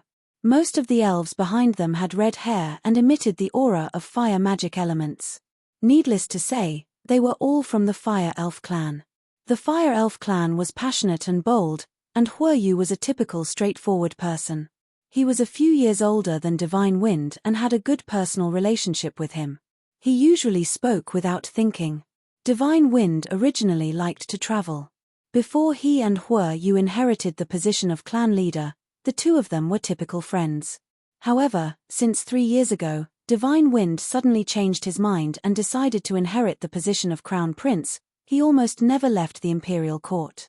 At that time, Hua Yu also became the clan leader because of the change in power in the clan. The two of them were busy and did not see each other for many years. He also heard from the imperial court that the reason Divine Wind changed his nature was because of a mixed-blood elf girl. Beauty. She's not worthy. Just as Hua Yu finished speaking, the red-haired beauty beside him snorted in disdain. The elf clan had always been beautiful. As elven nobles, Hua Yu and Hua Yaroro's appearances were so exquisite that it was as if they had walked out of a painting. Hua Yaroro's figure was hot and she usually dressed boldly. She had a good impression of divine wind, so every time she saw him, she would dress up carefully. Although they were in a hurry today, she still wore a close-fitting phoenix feather robe. Her skin was as white as snow and her lips were as red as fire, making men's blood boil. Hua Yaro boasted that she was one of the top beauties in the immortal Ju nation. Previously, when divine wind's gender was still unknown, Hua Yaro had been chasing after him. Now that he was the crown prince, divine wind was even more honorable, so Hua Yaro was even more determined to get him. The fire elves also saw the woman beside the divine wind king. She was different from the other elven noblewomen. She wore the most common archer outfit, a pair of worn-out leather boots, and a bow on her back. Yun Sheng's hair was stained with a leaf when she was running around the tree. Her appearance was also different from ordinary elves. She had black hair and black eyes. It was obvious that she wasn't a pure elven bloodline.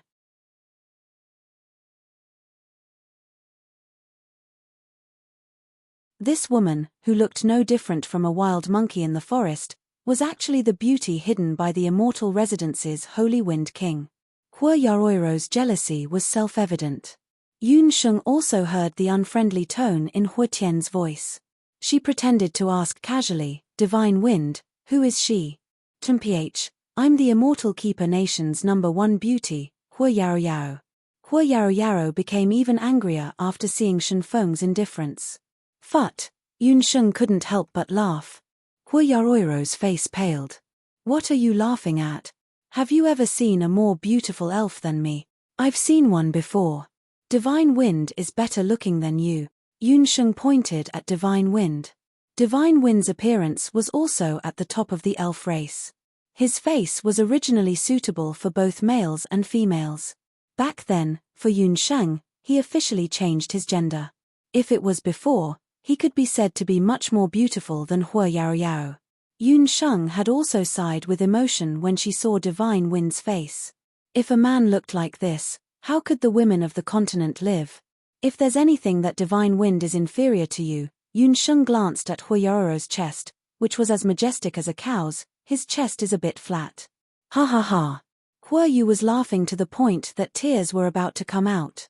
He was lying on the back of his unicorn, not even caring about the dignity of a patriarch. He was laughing so hard that his face was about to cramp. This little woman was too interesting. Divine Wind was flat-chested, flat-chested. Divine Wind also had a strange expression on his face as he looked at Yun Sheng with a smile that wasn't a smile. Hua Yaro was furious. This reckless mixed-blood bastard actually dared to laugh at her. With a whoosh, Hua Yaro pulled out a whip and swung it towards Yun Sheng's face. Hua Yaro used a special fire whip that also carried advanced fire magic. If it hit a person, not only would the wound be lacerated, but the wound would also be infected with a fatal fire poison. Hua Yaro, this is the Elf Imperial Court. She is my person, you can't be presumptuous. Divine Wind was furious. He closed his 5 fingers and cut the fire whip into several pieces. Divine Wind usually had a good temper, but if someone angered him, their end would not be much better than this fire whip. Hua Yu also stopped smiling. He was very clear about Divine Wind's temper. Moreover, Divine Wind's cultivation had improved a lot in the past few years. If he angered him, not to mention Hua Yaro, even the entire fire tribe wouldn't be enough for him to vent his anger. Yaro, don't be presumptuous.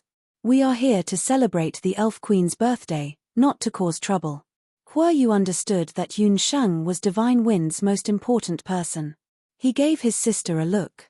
She was currently very favored by Divine Wind, but after all, she was just a lowly mixed blood.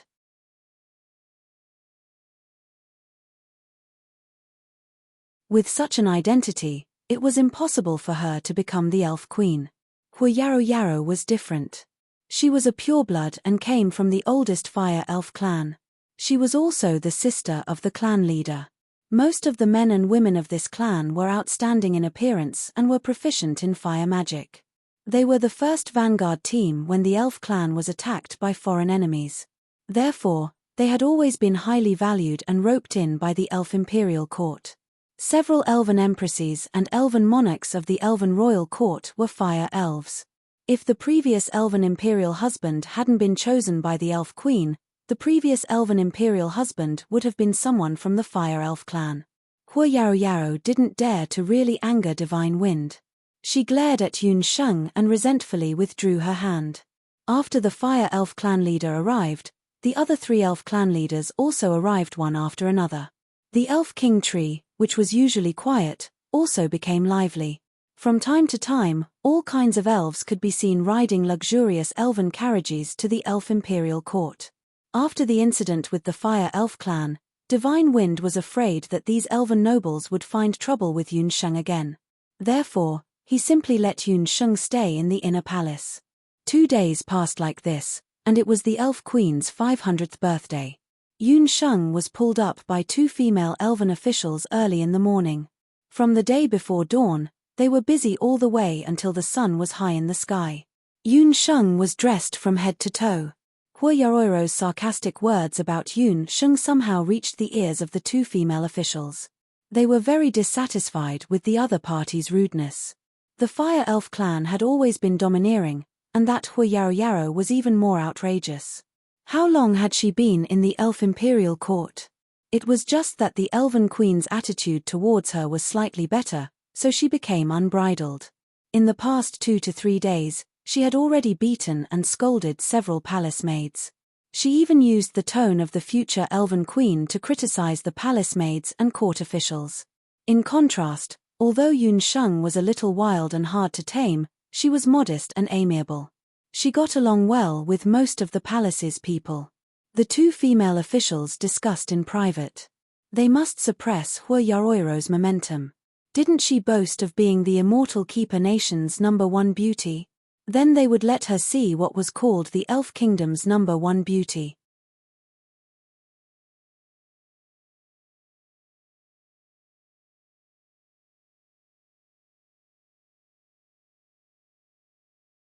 Chapter 496.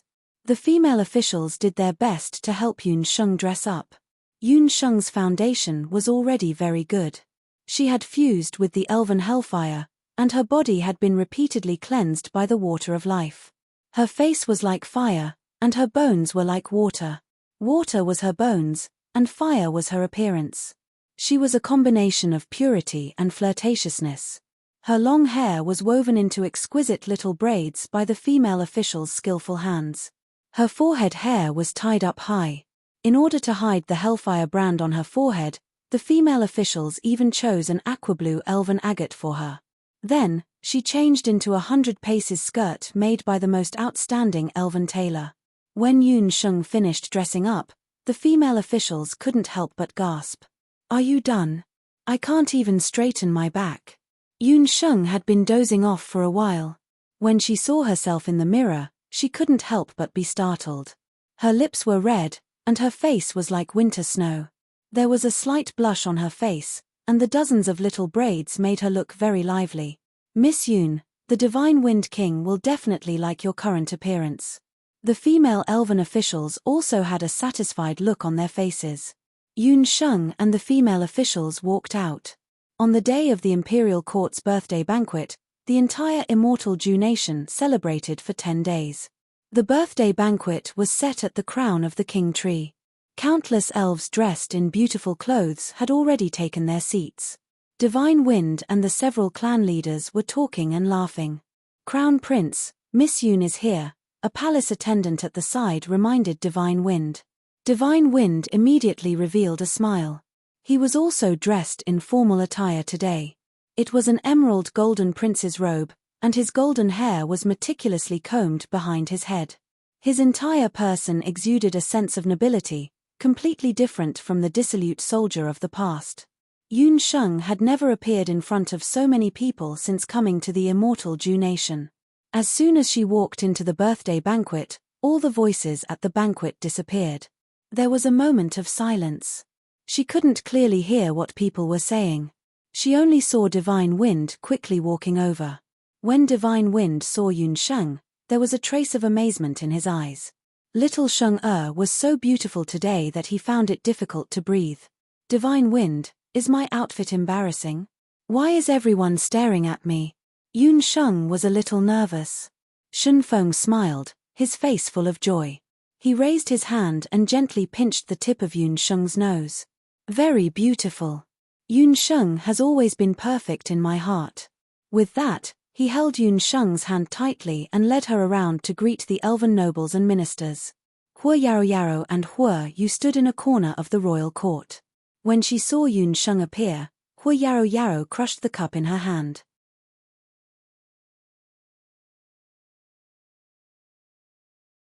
Brother, you said that Shen Feng's infatuation with that woman was only temporary. Look at his attitude, he clearly wants to make her his empress. Hua Yu was also a little taken aback. When Yun Sheng appeared just now, even he, who was used to seeing all kinds of beautiful elven women, felt that he couldn't take his eyes off her. A mixed blood elf could actually have such amazing beauty. It was no wonder that Shen Feng, who had always been arrogant, would be so infatuated. It was a pity that she was Shen Feng's woman. Hua Yu was also a little disappointed, but when he saw his sister's angry appearance, he persuaded, "What? Our Yarrow also has a sense of crisis. What are you afraid of? I've already secretly observed her. Although that woman's appearance is not bad, it is said that she doesn't know magic. She also doesn't know any of the skills that the elves are good at. Later, when the queen celebrates her birthday, you just have to use some methods to deliberately make things difficult for her in front of everyone. If she has no skills and doesn't know anything, she will definitely become a big joke. The elf queen is very concerned about her face. She will never agree to such an elf queen." When Hua Yarrow heard this, her mood immediately improved. She looked at Yun Sheng insidiously from behind, thinking, "I'll let you be proud for a little longer. Later, I'll make you lose face." Yun Sheng accompanied Shen Feng around the birthday banquet. She didn't like this kind of etiquette, but Shen Feng was afraid that she would run away, so he held her hand tightly and didn't let go. She could only accompany him all the way.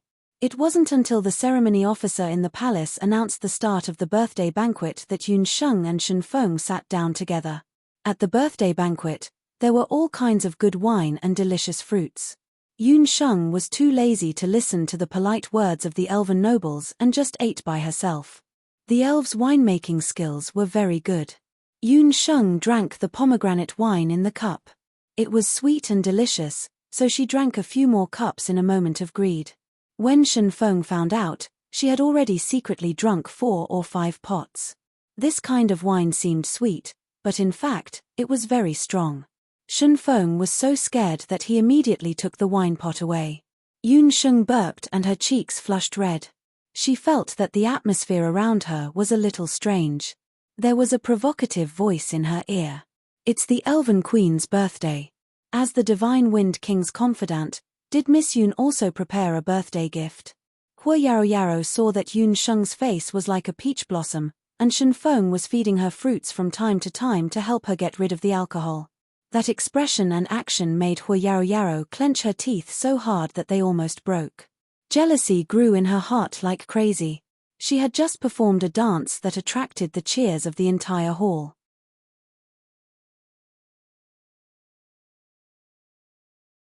She originally wanted to attract Shen Feng's attention, but who knew that Shen Feng would place all his attention on Yun Sheng and didn't pay attention to her dance.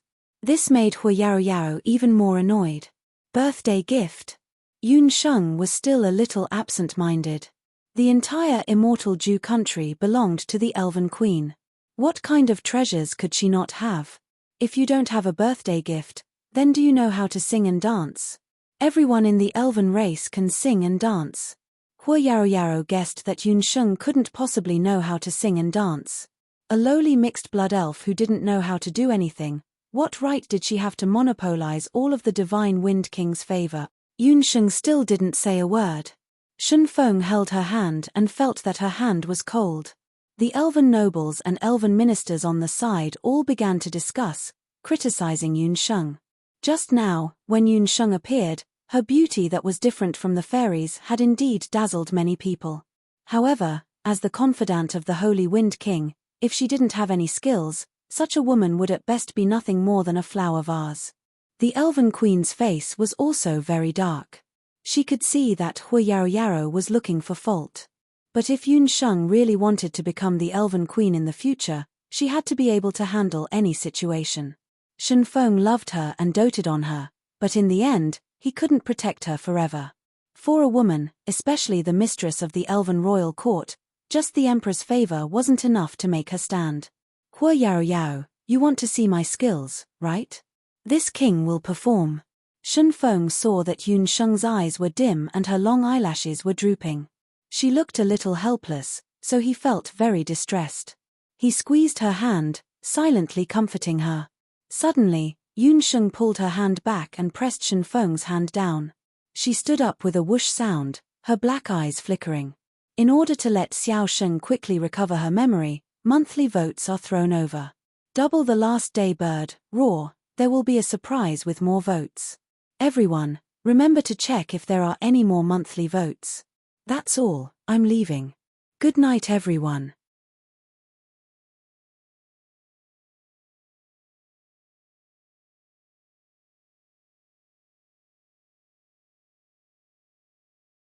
Chapter 497. Yun Sheng looked around, and her eyes finally fell on a guqin of the court musician. Her voice was loud and clear. Yun Sheng should perform at the Queen's birthday banquet, so I will play a song. She got up and left the table. Under Divine Wind's worried gaze, she walked to the front seat and sat down. Divine Wind's face was a little surprised. He didn't know that Yun Sheng knew how to play the guqin. At least, Yun Sheng had never played in front of him. After Yun Sheng sat down, her head was still under the influence of the wine and she was a little dizzy. Just now, she didn't know what was going on, but a wave of anger rushed from the bottom of her heart to her head. The words she said and the steps she took seemed to be out of control. When she realized what she had said, she was already in front of a guqin. She knew how to play the guqin. Maybe, probably. Yun Sheng muttered in her heart. Under the watchful eyes of everyone, it was already impossible for her to get away. The guqin was in front, but where was the song? Yun Sheng had stayed in the elf royal court for a long time and had heard countless elven songs, but she didn't like them. Her fingers casually plucked the strings a few times, and there was a burst of buzzing noise, which had no beauty to speak of. Nonsense, Hui Yaro said sarcastically. Yun Sheng played a few more times, but it was still messy and silent. On the throne, the elf queen's face was covered with a layer of frost. She was just about to stop Yun Sheng's random actions. Under Yun Sheng's hand, the sound of the guqin changed, and only the sound of the strings vibrated like a dragon's roar. At her fingertips, a zither melody flowed like water. The sound of the guqin was very smooth. It rose and fell, sometimes like the moonlight in a quiet night, slowly pouring down on the ground, sometimes like the spring rain, moistening people's hearts, and sometimes, the sound of the guqin rose and fell, like the river flowing into the sea. A song, however, was like a person's life, from the beginning to the climax and then to the trough. Even the most picky elven musicians felt that this song was impeccable after listening to it. The elven nobles and elven ministers were all intoxicated as they listened. It was a piece of music with an extraordinary artistic conception. When the soldiers heard it, they felt their blood surging. When the peace-loving people heard it, their hearts were at peace. At the end of the song, Yun Sheng's fingers pressed on the strings. Good. What a great song. Even the Elven Queen couldn't help but stand up and applaud. Is it really a good song? What kind of music is this? Why haven't I heard of it before? Even Hui Yu was impressed. Hui Yaro clenched her teeth so hard that they almost shattered. But Divine Wind's smile was somewhat forced. He looked at Yun Sheng, watching her blankly lower her head and look at her own hand.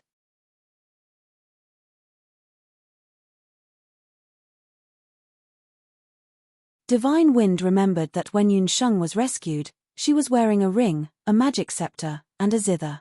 She really did know how to play the zither, and her zither skills were probably very good. Perhaps her memory of playing the zither had already disappeared, but her fingers and her body still remembered. Could it be that she remembered something because of this zither song? Divine Wind was scared witless. He was even more angry at Huyaoro's provocation. If it weren't for her incessant provocation, how could Yunsheng remember these things? Your Majesty, Yunsheng isn't feeling well, so I'll take my leave first. Yunsheng bowed slightly, then glanced at Divine Wind before getting up and leaving. Divine Wind saw that something was wrong with her and wanted to chase after her, but he was entangled by several elven nobles who came to toast and couldn't get away for a while. Walking out of the lively birthday banquet, Yunsheng strolled to the top of the elven king tree. Under her feet were dense branches and leaves, and above her head was a sea of stars. Yunsheng raised her hand and wiped the corners of her eyes. They were already cold. She had cried just now. When she heard the zither music, she unconsciously cried. It was as if she had forgotten something very important. Yunsheng walked aimlessly around the elven king tree. The birthday banquet was not over yet. Feeling a little tired, she walked back to her palace. Tonight, the defense of her palace was also a little loose. Along the way, she didn't see many palace attendants. They must have gone to entertain the guests at the birthday banquet. When Yunsheng passed by the Elven Queen's study, she suddenly stopped in her tracks. She let out a soft cry. Just now, she seemed to have heard something. It seemed to be the sound of a zither. At this time, why would there be zither music in the imperial study? After hesitating for a moment, Yunsheng looked around to make sure there was no one around, then quietly walked into the Elven Queen's imperial study. There was no one in the study. Yunsheng was wondering where the zither music was coming from. Suddenly, she heard a low hum in her ears. She noticed that the zither music was coming from a zither hanging on the wall. It was a unique zither made entirely out of ice. When did the queen collect such a zither? Yunsheng was suspicious. She thought about it again. She heard from Divine Wind that his father, the former Elven King's husband, was a court musician. Because he played a piece of zither, he met the Elven Queen. Could it be that this zither was left behind by Divine Wind's father? Yunsheng's fingertips were just about to fall on the zither. What are you doing? The Elven Queen was standing behind Yunsheng. Her eyes were cold. Yunsheng's hand stopped in mid-air. This zither. When I passed by, I happened to hear the zither music. I was curious and walked in, Yunsheng said indifferently.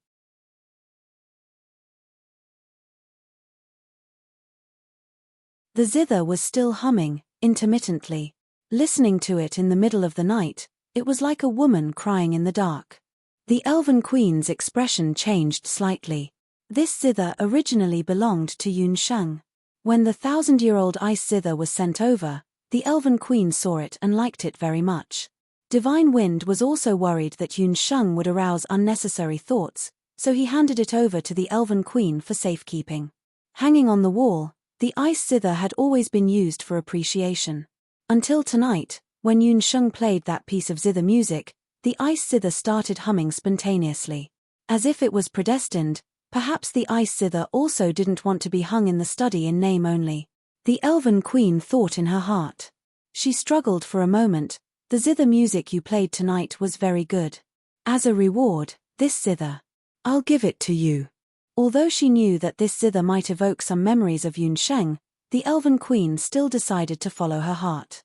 Yunsheng didn't expect that the Elven Queen, who had never been very friendly to her, would be so generous. She really liked this zither. After thinking about it, Yunsheng took the zither down. As soon as her hand touched the zither, the low humming sound that was originally like a low hum disappeared. The moment she touched the strings, Yunsheng felt a strange feeling coming from the palm of her hand. She quickly retracted her hand, and a blurry image appeared in her mind. That image quickly disappeared. Yunsheng thought that she was still drunk and dizzy. Before the Elven Queen went back on her words, she took the zither and left. I didn't expect that after so many years, I could still hear the Di Hong song in the immortal Ju country. Seeing that Yunsheng was already far away with the zither, the Elven Queen muttered.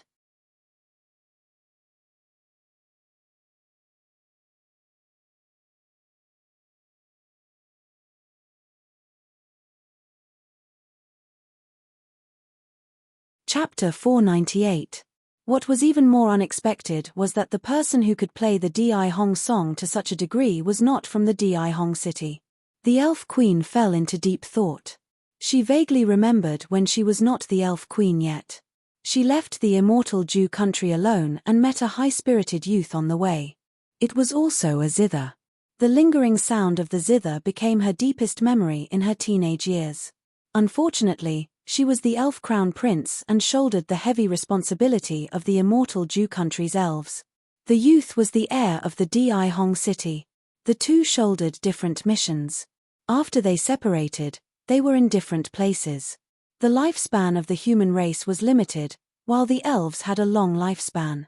In the immortal Jew country, she heard the news of him marrying a wife, having children, and passing away from the Di Hong city. Many years later, she happened to hear a zither song by Divine Wind's father at an elven banquet, which made her recall the friendship of her youth. Well, love is the most misleading word. I hope Feng will not repeat the same mistake. The Elf Queen returned the 1,000-year-old ice zither to its rightful owner. Part of the reason was that she saw that the other elven nobles were very dissatisfied with Yun Sheng, especially Hua Yaro Yaro of the Fire Elf clan. Her feelings for Divine Wind were very obvious. After the birthday banquet, the elven nobles would not leave immediately. During the time they were still in the imperial court, they must be strictly on guard against them. Yun Sheng did not have magic to protect her. Perhaps the 1,000-year-old ice zither would give her some help. After Yun Sheng returned to her bedroom with the zither, she was sleepy and tired. She lay on the bed and fell asleep. She did not even have time to put down the zither in her hands. In the dead of night, Divine Wind walked into Yun Sheng's bedroom with tipsy steps. Although the entire imperial court had tacitly agreed that Yun Sheng was his woman, Divine Wind knew in his heart that he and Yun Sheng were innocent. The Elf Queen had suggested that Divine Wind take Yun Sheng as his concubine first, but Divine Wind was unwilling to submit to Yun Sheng. Moreover, Yun Sheng's amnesia had always been a thorn in his heart. He was worried that Yun Sheng would suddenly remember it one day. She still had a lot of things on her shoulders. Family, friends, and the hunting corps. Shun Feng picked up Yun Sheng, placed her on the bed, and pulled up the quilt for her. That ice harp made him cast a sidelong glance. Mother Empress, she. Shun Feng looked at the zither with a complicated expression. He thought back to when Yun Sheng played the zither, completely forgetting herself. He fell silent for a moment. Forget it, it's just a zither. Shun Feng took off the ornament on Yun Sheng's forehead, untied her braids, and let down her hair. Only then did she quietly leave.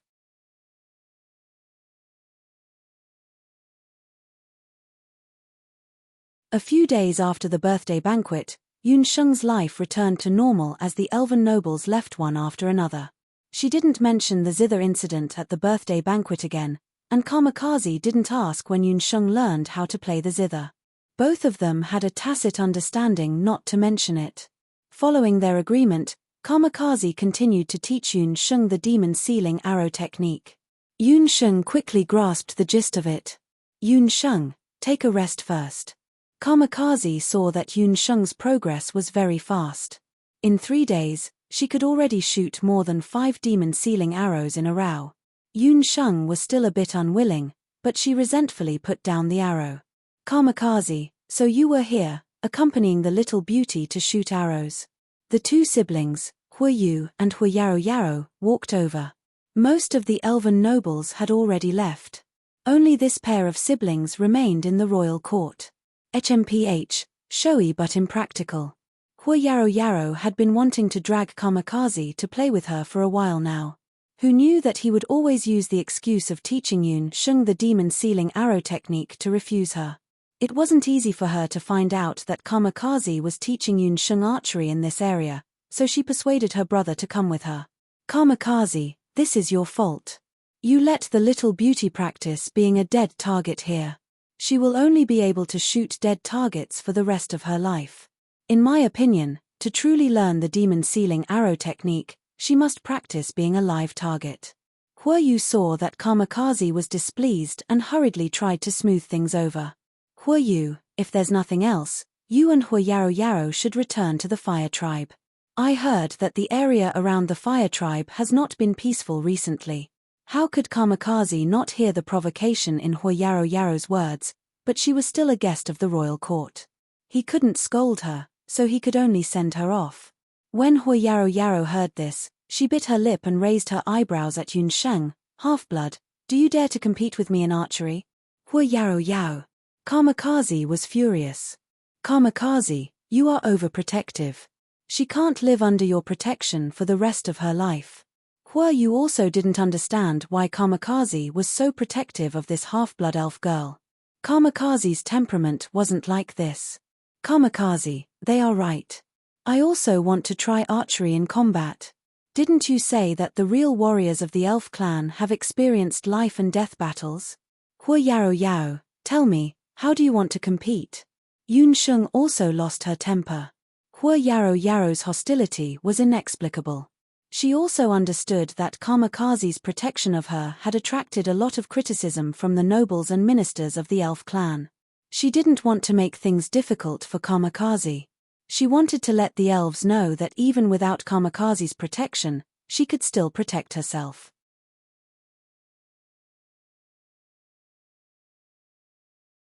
Seeing Yunsheng's eyes full of determination, Kamikaze suddenly felt a headache. Kamikaze only had 1 day and 12 hours left to wander around the little beauty. Even when his friend rarely came, Kamikaze completely ignored him. Yu admitted that he was envious and jealous, so he had to make Kamikaze pay more attention to his lover than his friend. Kamikaze glanced at Yu with resentment, but the latter shrugged his shoulders, indicating that what he said was the truth. It's very simple. You should have heard that our fire elf clan has recently encountered some troubles. An unknown number of night goblins have seized the holy mountain. The night goblins are very good at dark magic, and dark magic happens to be the magic that gives us the most headaches. Therefore, we need the assistance of the elf clan to eliminate that group of night goblins and take back our territory. Whoever kills the most night goblins wins. What Yaro said was also the matter that gave Yu the most headaches recently. No, the night goblin's encampment is very dangerous. Yunsheng doesn't know magic, so she can't go in. Kamikaze originally planned to go to the fire elf clan after teaching Yunsheng the demon sealing archery. Who knew that Yaro couldn't wait and proposed it first. Kamikaze, if you are worried, you can protect her. That is a great opportunity, Yu teased. Kamikaze glanced at him again. I don't think it's a problem. I heard that night goblins are the best at hiding and flying. Kamikaze, you also know that my eyesight is very good. Now that I have learned the demon sealing archery, I can use it to restrain the night goblin's dark magic. Although Yunsheng didn't know magic, she had also heard that dark magic was the most difficult to master. No wonder the fire elf clan was in a terrible fix. Then it's settled. If we lose, both of us have to agree to one condition of the other, Yaro said confidently. Her attainments in the demon sealing archery could be ranked in the top 3 of the fire elf clan. She didn't believe that with her more than 10 years of elven archery, she wouldn't lose to a half-blood bastard who had only learned archery for a few days. On the last day of the double monthly votes, girls, you have great potential. Keep begging and I'll repay you with more chapters.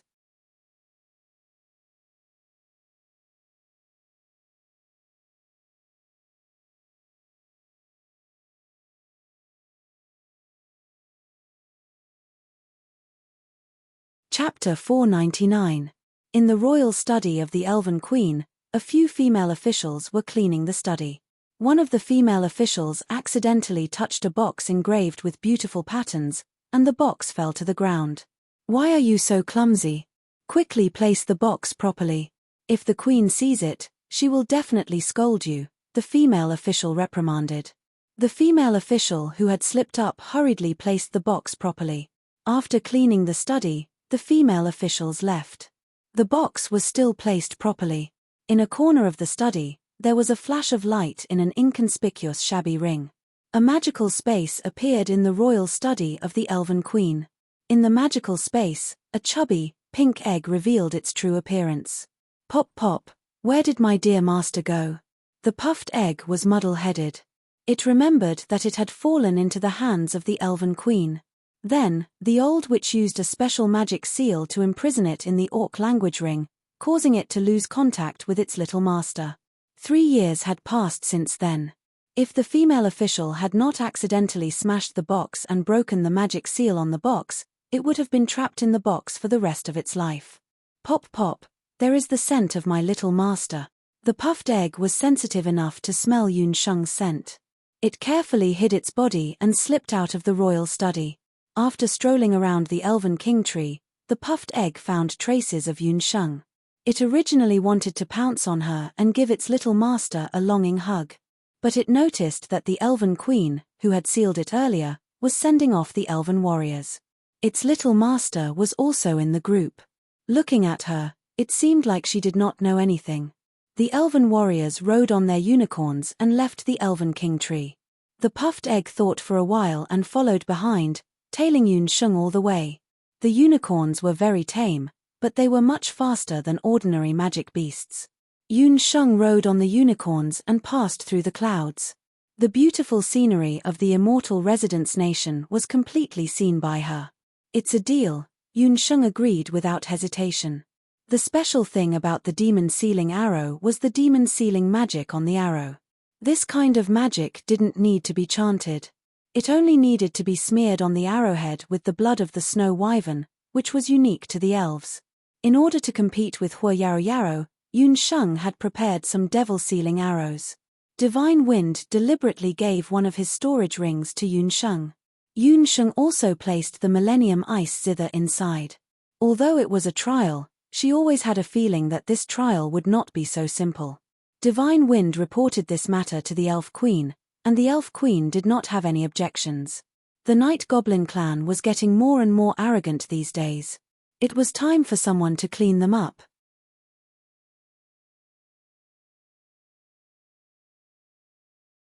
Divine Wind and Yun Sheng, Hua Yu and Hua Yaro Yaro left the Elven Royal Court and headed towards the Holy Mountain. Their destination this time was a mountain near the Fire Tribe's elves' residence. The name of the valley was the Fire Elves' Sacred Mountain. The elves and demons could be considered close relatives. However, the night goblins were different. They were an evil force among the demons. After betraying the demons, they hid in the Fire Elves' Sacred Mountain. Hua Yu and his sister did not immediately leave like the other nobles. Part of the reason was that the Night Goblin clan was hiding in the Elven Sacred Mountain. In fact, this group of night goblins with less than 1,000 people is very difficult to deal with. We have sent at least 3 groups of elven warriors, but none of them returned. When Hua Yu talked about serious matters, he revealed some of the imposing manner of a patriarch. He also explained the situation of the Night Goblin clan to Yun Sheng in detail. The Night Goblin clan was a very special clan. They only appeared at night. Because of their dark blue skin, it was very difficult to find them even when there was moonlight at night. Their appearance was very similar to ordinary elves. However, they were only about 1/10 the size of elves. Most of the night goblins had bat-shaped wings and pointed ears. The most special thing about the Night Goblin clan is their voice. The song of the Night Goblin clan is very confusing and can easily cause people to hallucinate. Hua Yu told Yun Sheng all the information he knew about the Night Goblin clan. In front is the Fire Elves' Sacred Mountain. This mountainous area is also the Fire Elves' Sacred Mountain. Usually, other than the few great elven patriarchs, the Elven Queen, and the Elven Warriors, outsiders are not allowed to enter. With the help of the unicorn, Yun Sheng, Divine Wind, and the others rushed to the Fire Elves' Sacred Mountain. Yun Sheng looked down. The first thing she saw was a fiery red land. Most of the immortal residence countries were emerald green and full of vitality. However, the Fire Elves' Sacred Valley was an anomaly. It was a quiet volcano and a red world. On the periphery of the mountainous area, there were flaming maples. The maple leaves were red like fire all year round. In this mountainous area, all the creatures were red. From the leaves to the soil, everything was red. The Fire Elves' Sacred Mountain was already like this when the ancestors of the elves lived here 10,000 years ago. However, It was also this place that was full of the fire elves' elements that miraculously gave birth to the most mysterious treasure of the elves, the water of life. In the deepest part of the fire elves' sacred mountain, in the depths of the lava of fire, there was a volcanic crater. In the middle of the volcanic crater, there was a spring that flowed endlessly.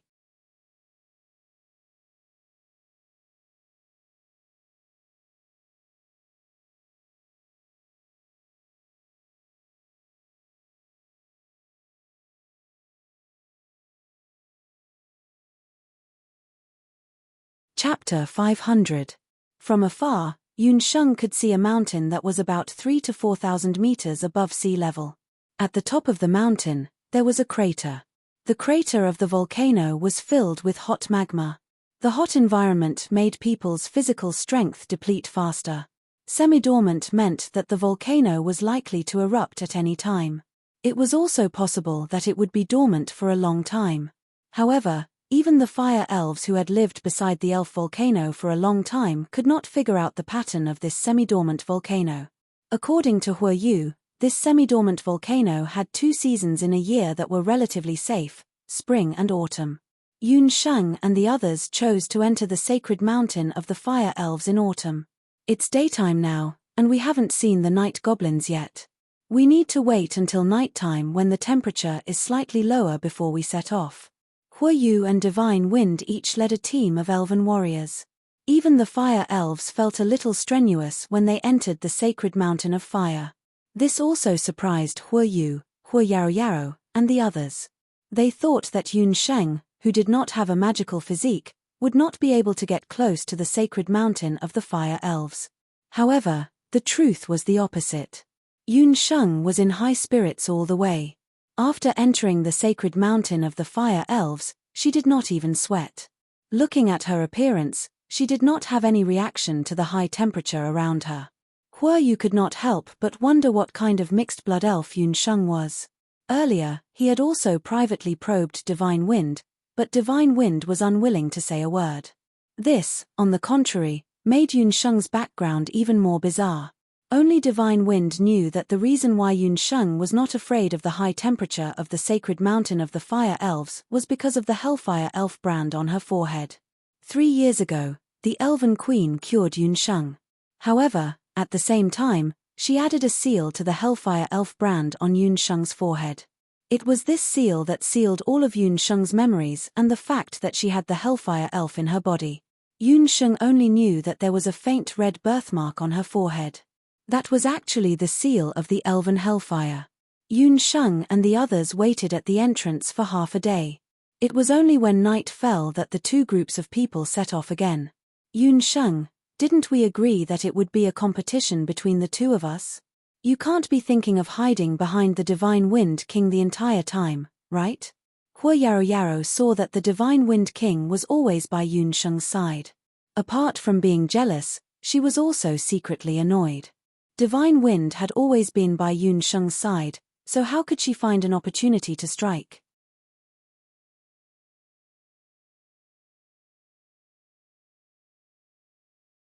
Hua Yarou had already come up with a vicious plan when her elder brother had suggested that the Elven Royal Court go to the Fire Elves' sacred mountain to kill Night Demon. She planned to secretly kill Yunsheng in the Fire Spirit's sacred mountain. The lava at the volcano of the Fire Spirit's sacred mountain was the hottest lava in the world. Even elves would turn into rotten flesh if they came into contact with it. Okay, the 2 of us will go forward alone. If we encounter the Night Demon clan, we'll attack. Yunsheng didn't know that there was a trap. The 2 of them ignored Divine Wind and Hua Yu's obstruction and left the group to go to the place with the most Night Demon clan members. Nonsense. Hua Yu had a headache. Divine Wind, you don't have to worry. I'll order a few elven warriors to follow us. It's still early, so there aren't many night demons around. Divine Wind nodded. The temperature at the volcano's crater was very high at night. The red volcano illuminated the surroundings in a red hue. Yunsheng and Hua Yarou continued forward. What surprised them was that they didn't encounter many night demons along the way. Even if they did, they would immediately run away when they saw people. The night demon's movement skills were indeed extraordinary. Hua Yaro chased them all the way, but they still managed to escape. Just as Hua Yaro was gasping for breath, there was a fluctuation of magic behind her. Yun Sheng saw a magic ripple, and without any hesitation, she narked an arrow on her bow. A gust of wind blew, and a night goblin hiding nearby was struck by a demon-sealing arrow, revealing his body. It was a blue-green-skinned elf. When it was hit by the demon-sealing arrow, its face was full of horror. The demon-sealing arrow had sealed its magic. Filthy night demon. Hua Yaro was secretly surprised when she saw Yun Sheng's arrow succeed. She didn't expect Yun Sheng's archery skills to be better than hers. She had learned elven archery for so long, so how could she lose to a half-elven mixed blood? The night demon's concealment magic was very powerful. Thinking back to just now, if it wasn't for Yun Sheng's arrow, Hua Yaro would have been dead by now. Hua Yaro's life was saved by Yun Sheng. Not only was she not grateful to Yun Sheng, but she was even more jealous. She glared angrily and cast a magic fire scythe in her hand. She viciously slashed down, as if venting her anger, and chopped off the night demon's head. The night demon's blue blood flowed all over the ground. When it fell into Yun Sheng's eyes, it was a ghastly sight. "What are you doing?" Yun Sheng didn't expect Hua Yaro to be so vicious. "Temph, what are you doing? Didn't we agree that whoever kills the most night demons wins? You only hit it just now." "I killed this night demon," Hua Yaro said rudely. She also noticed that there were a few guards of the Fire Fairy clan following behind them. Hua Yaro secretly made a signal to them.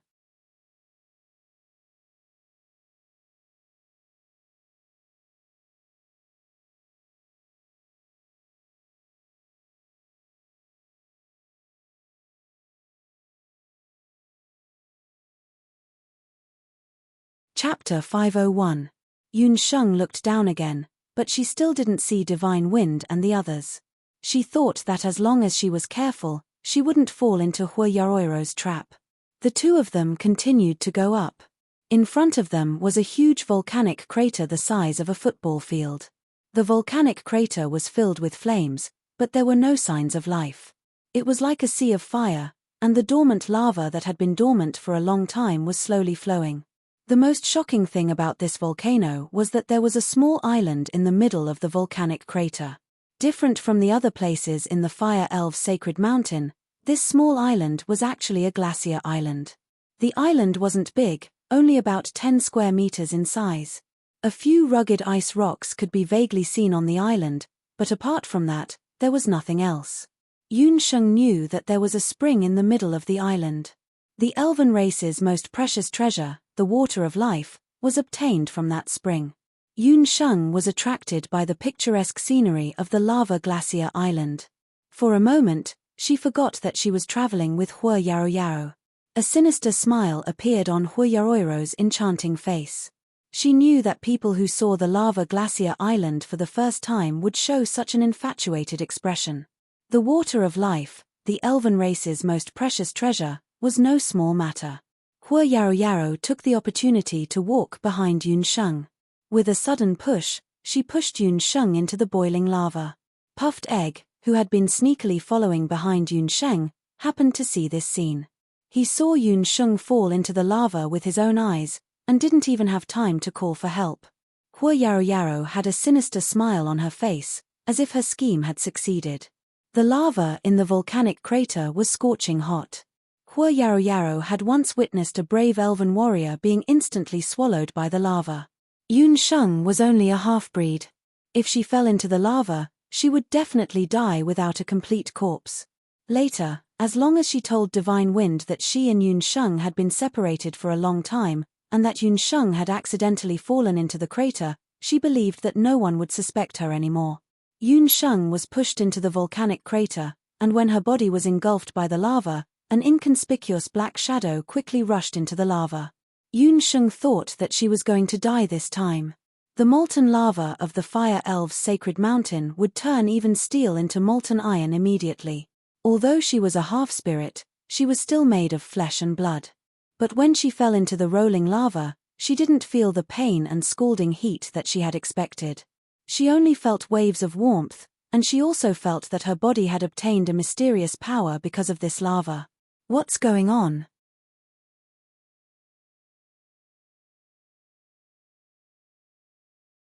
Yun Sheng held her breath and used both her hands and feet to float in the lava as if she was swimming. But this volcanic crater was really too big, and Yun Sheng could only paddle towards the glacier island. Yun Sheng climbed onto the glacier island. Just as she was about to take a closer look at her surroundings, she heard the soft sound of flapping wings above her head. Pop pop, my dearest master, I've finally found you. Yun Sheng steadied herself and looked up. She almost couldn't catch her breath. Her black eyes widened. What kind of monster was that? In the sky, a flying egg was circling around her head. That egg looked very strange. It was pink all over, just like a half-steamed egg. But did an egg have wings?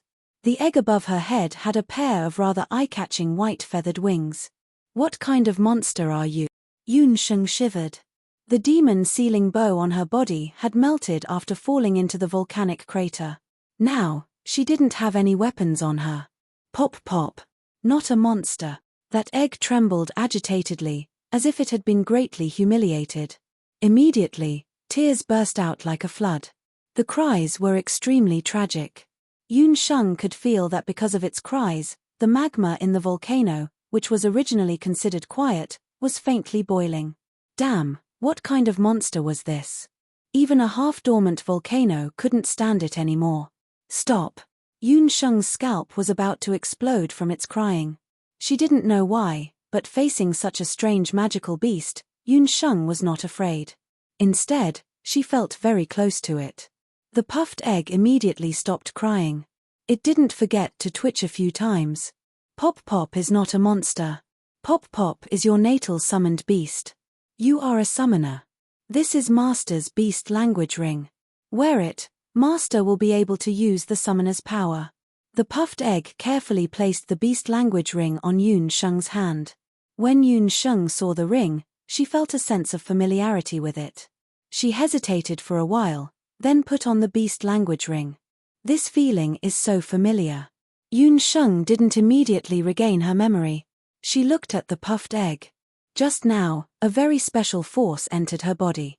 In the beast language ring, there was a magic scepter, some other items, and the exquisite pagoda. These things gave Yun Sheng a very familiar feeling. Why is this happening? What exactly am I?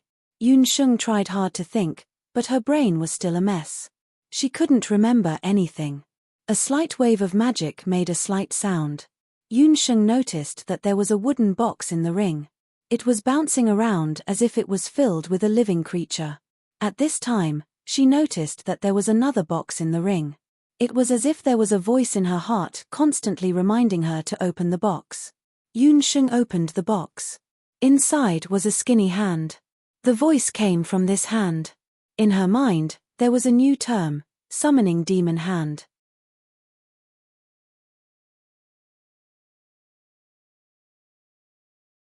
Originally, the summoning demon hand would only move when it was being used. However, at this moment, the 5 fingers that were as dry as firewood actually moved. The middle finger slowly raised and pointed to a certain area on Glacier Island. Although it was not close, Yun Sheng could already hear the sound of flowing water. Little Master, this is the guide of the 8 Barons artifact. There must be a treasure of the 8 Barons artifact level ahead. The puffed egg was very excited. Compared to humans, magical beasts were more sensitive to treasures. When it entered with the beast language ring, it felt a very strong life force. This life force was even stronger than the purest water of life. Yun Sheng hesitated for a moment. She realized that she must have forgotten something. This body of hers did not seem to be afraid of lava. Perhaps the location of the water of life, which was very dangerous even to the fire elves, was an opportunity for her. Yun Sheng put on the beast language ring and swam towards the depths of the volcano with the puffed egg. For some reason, Yun Sheng felt that the temperature of the lava around her was getting higher and higher.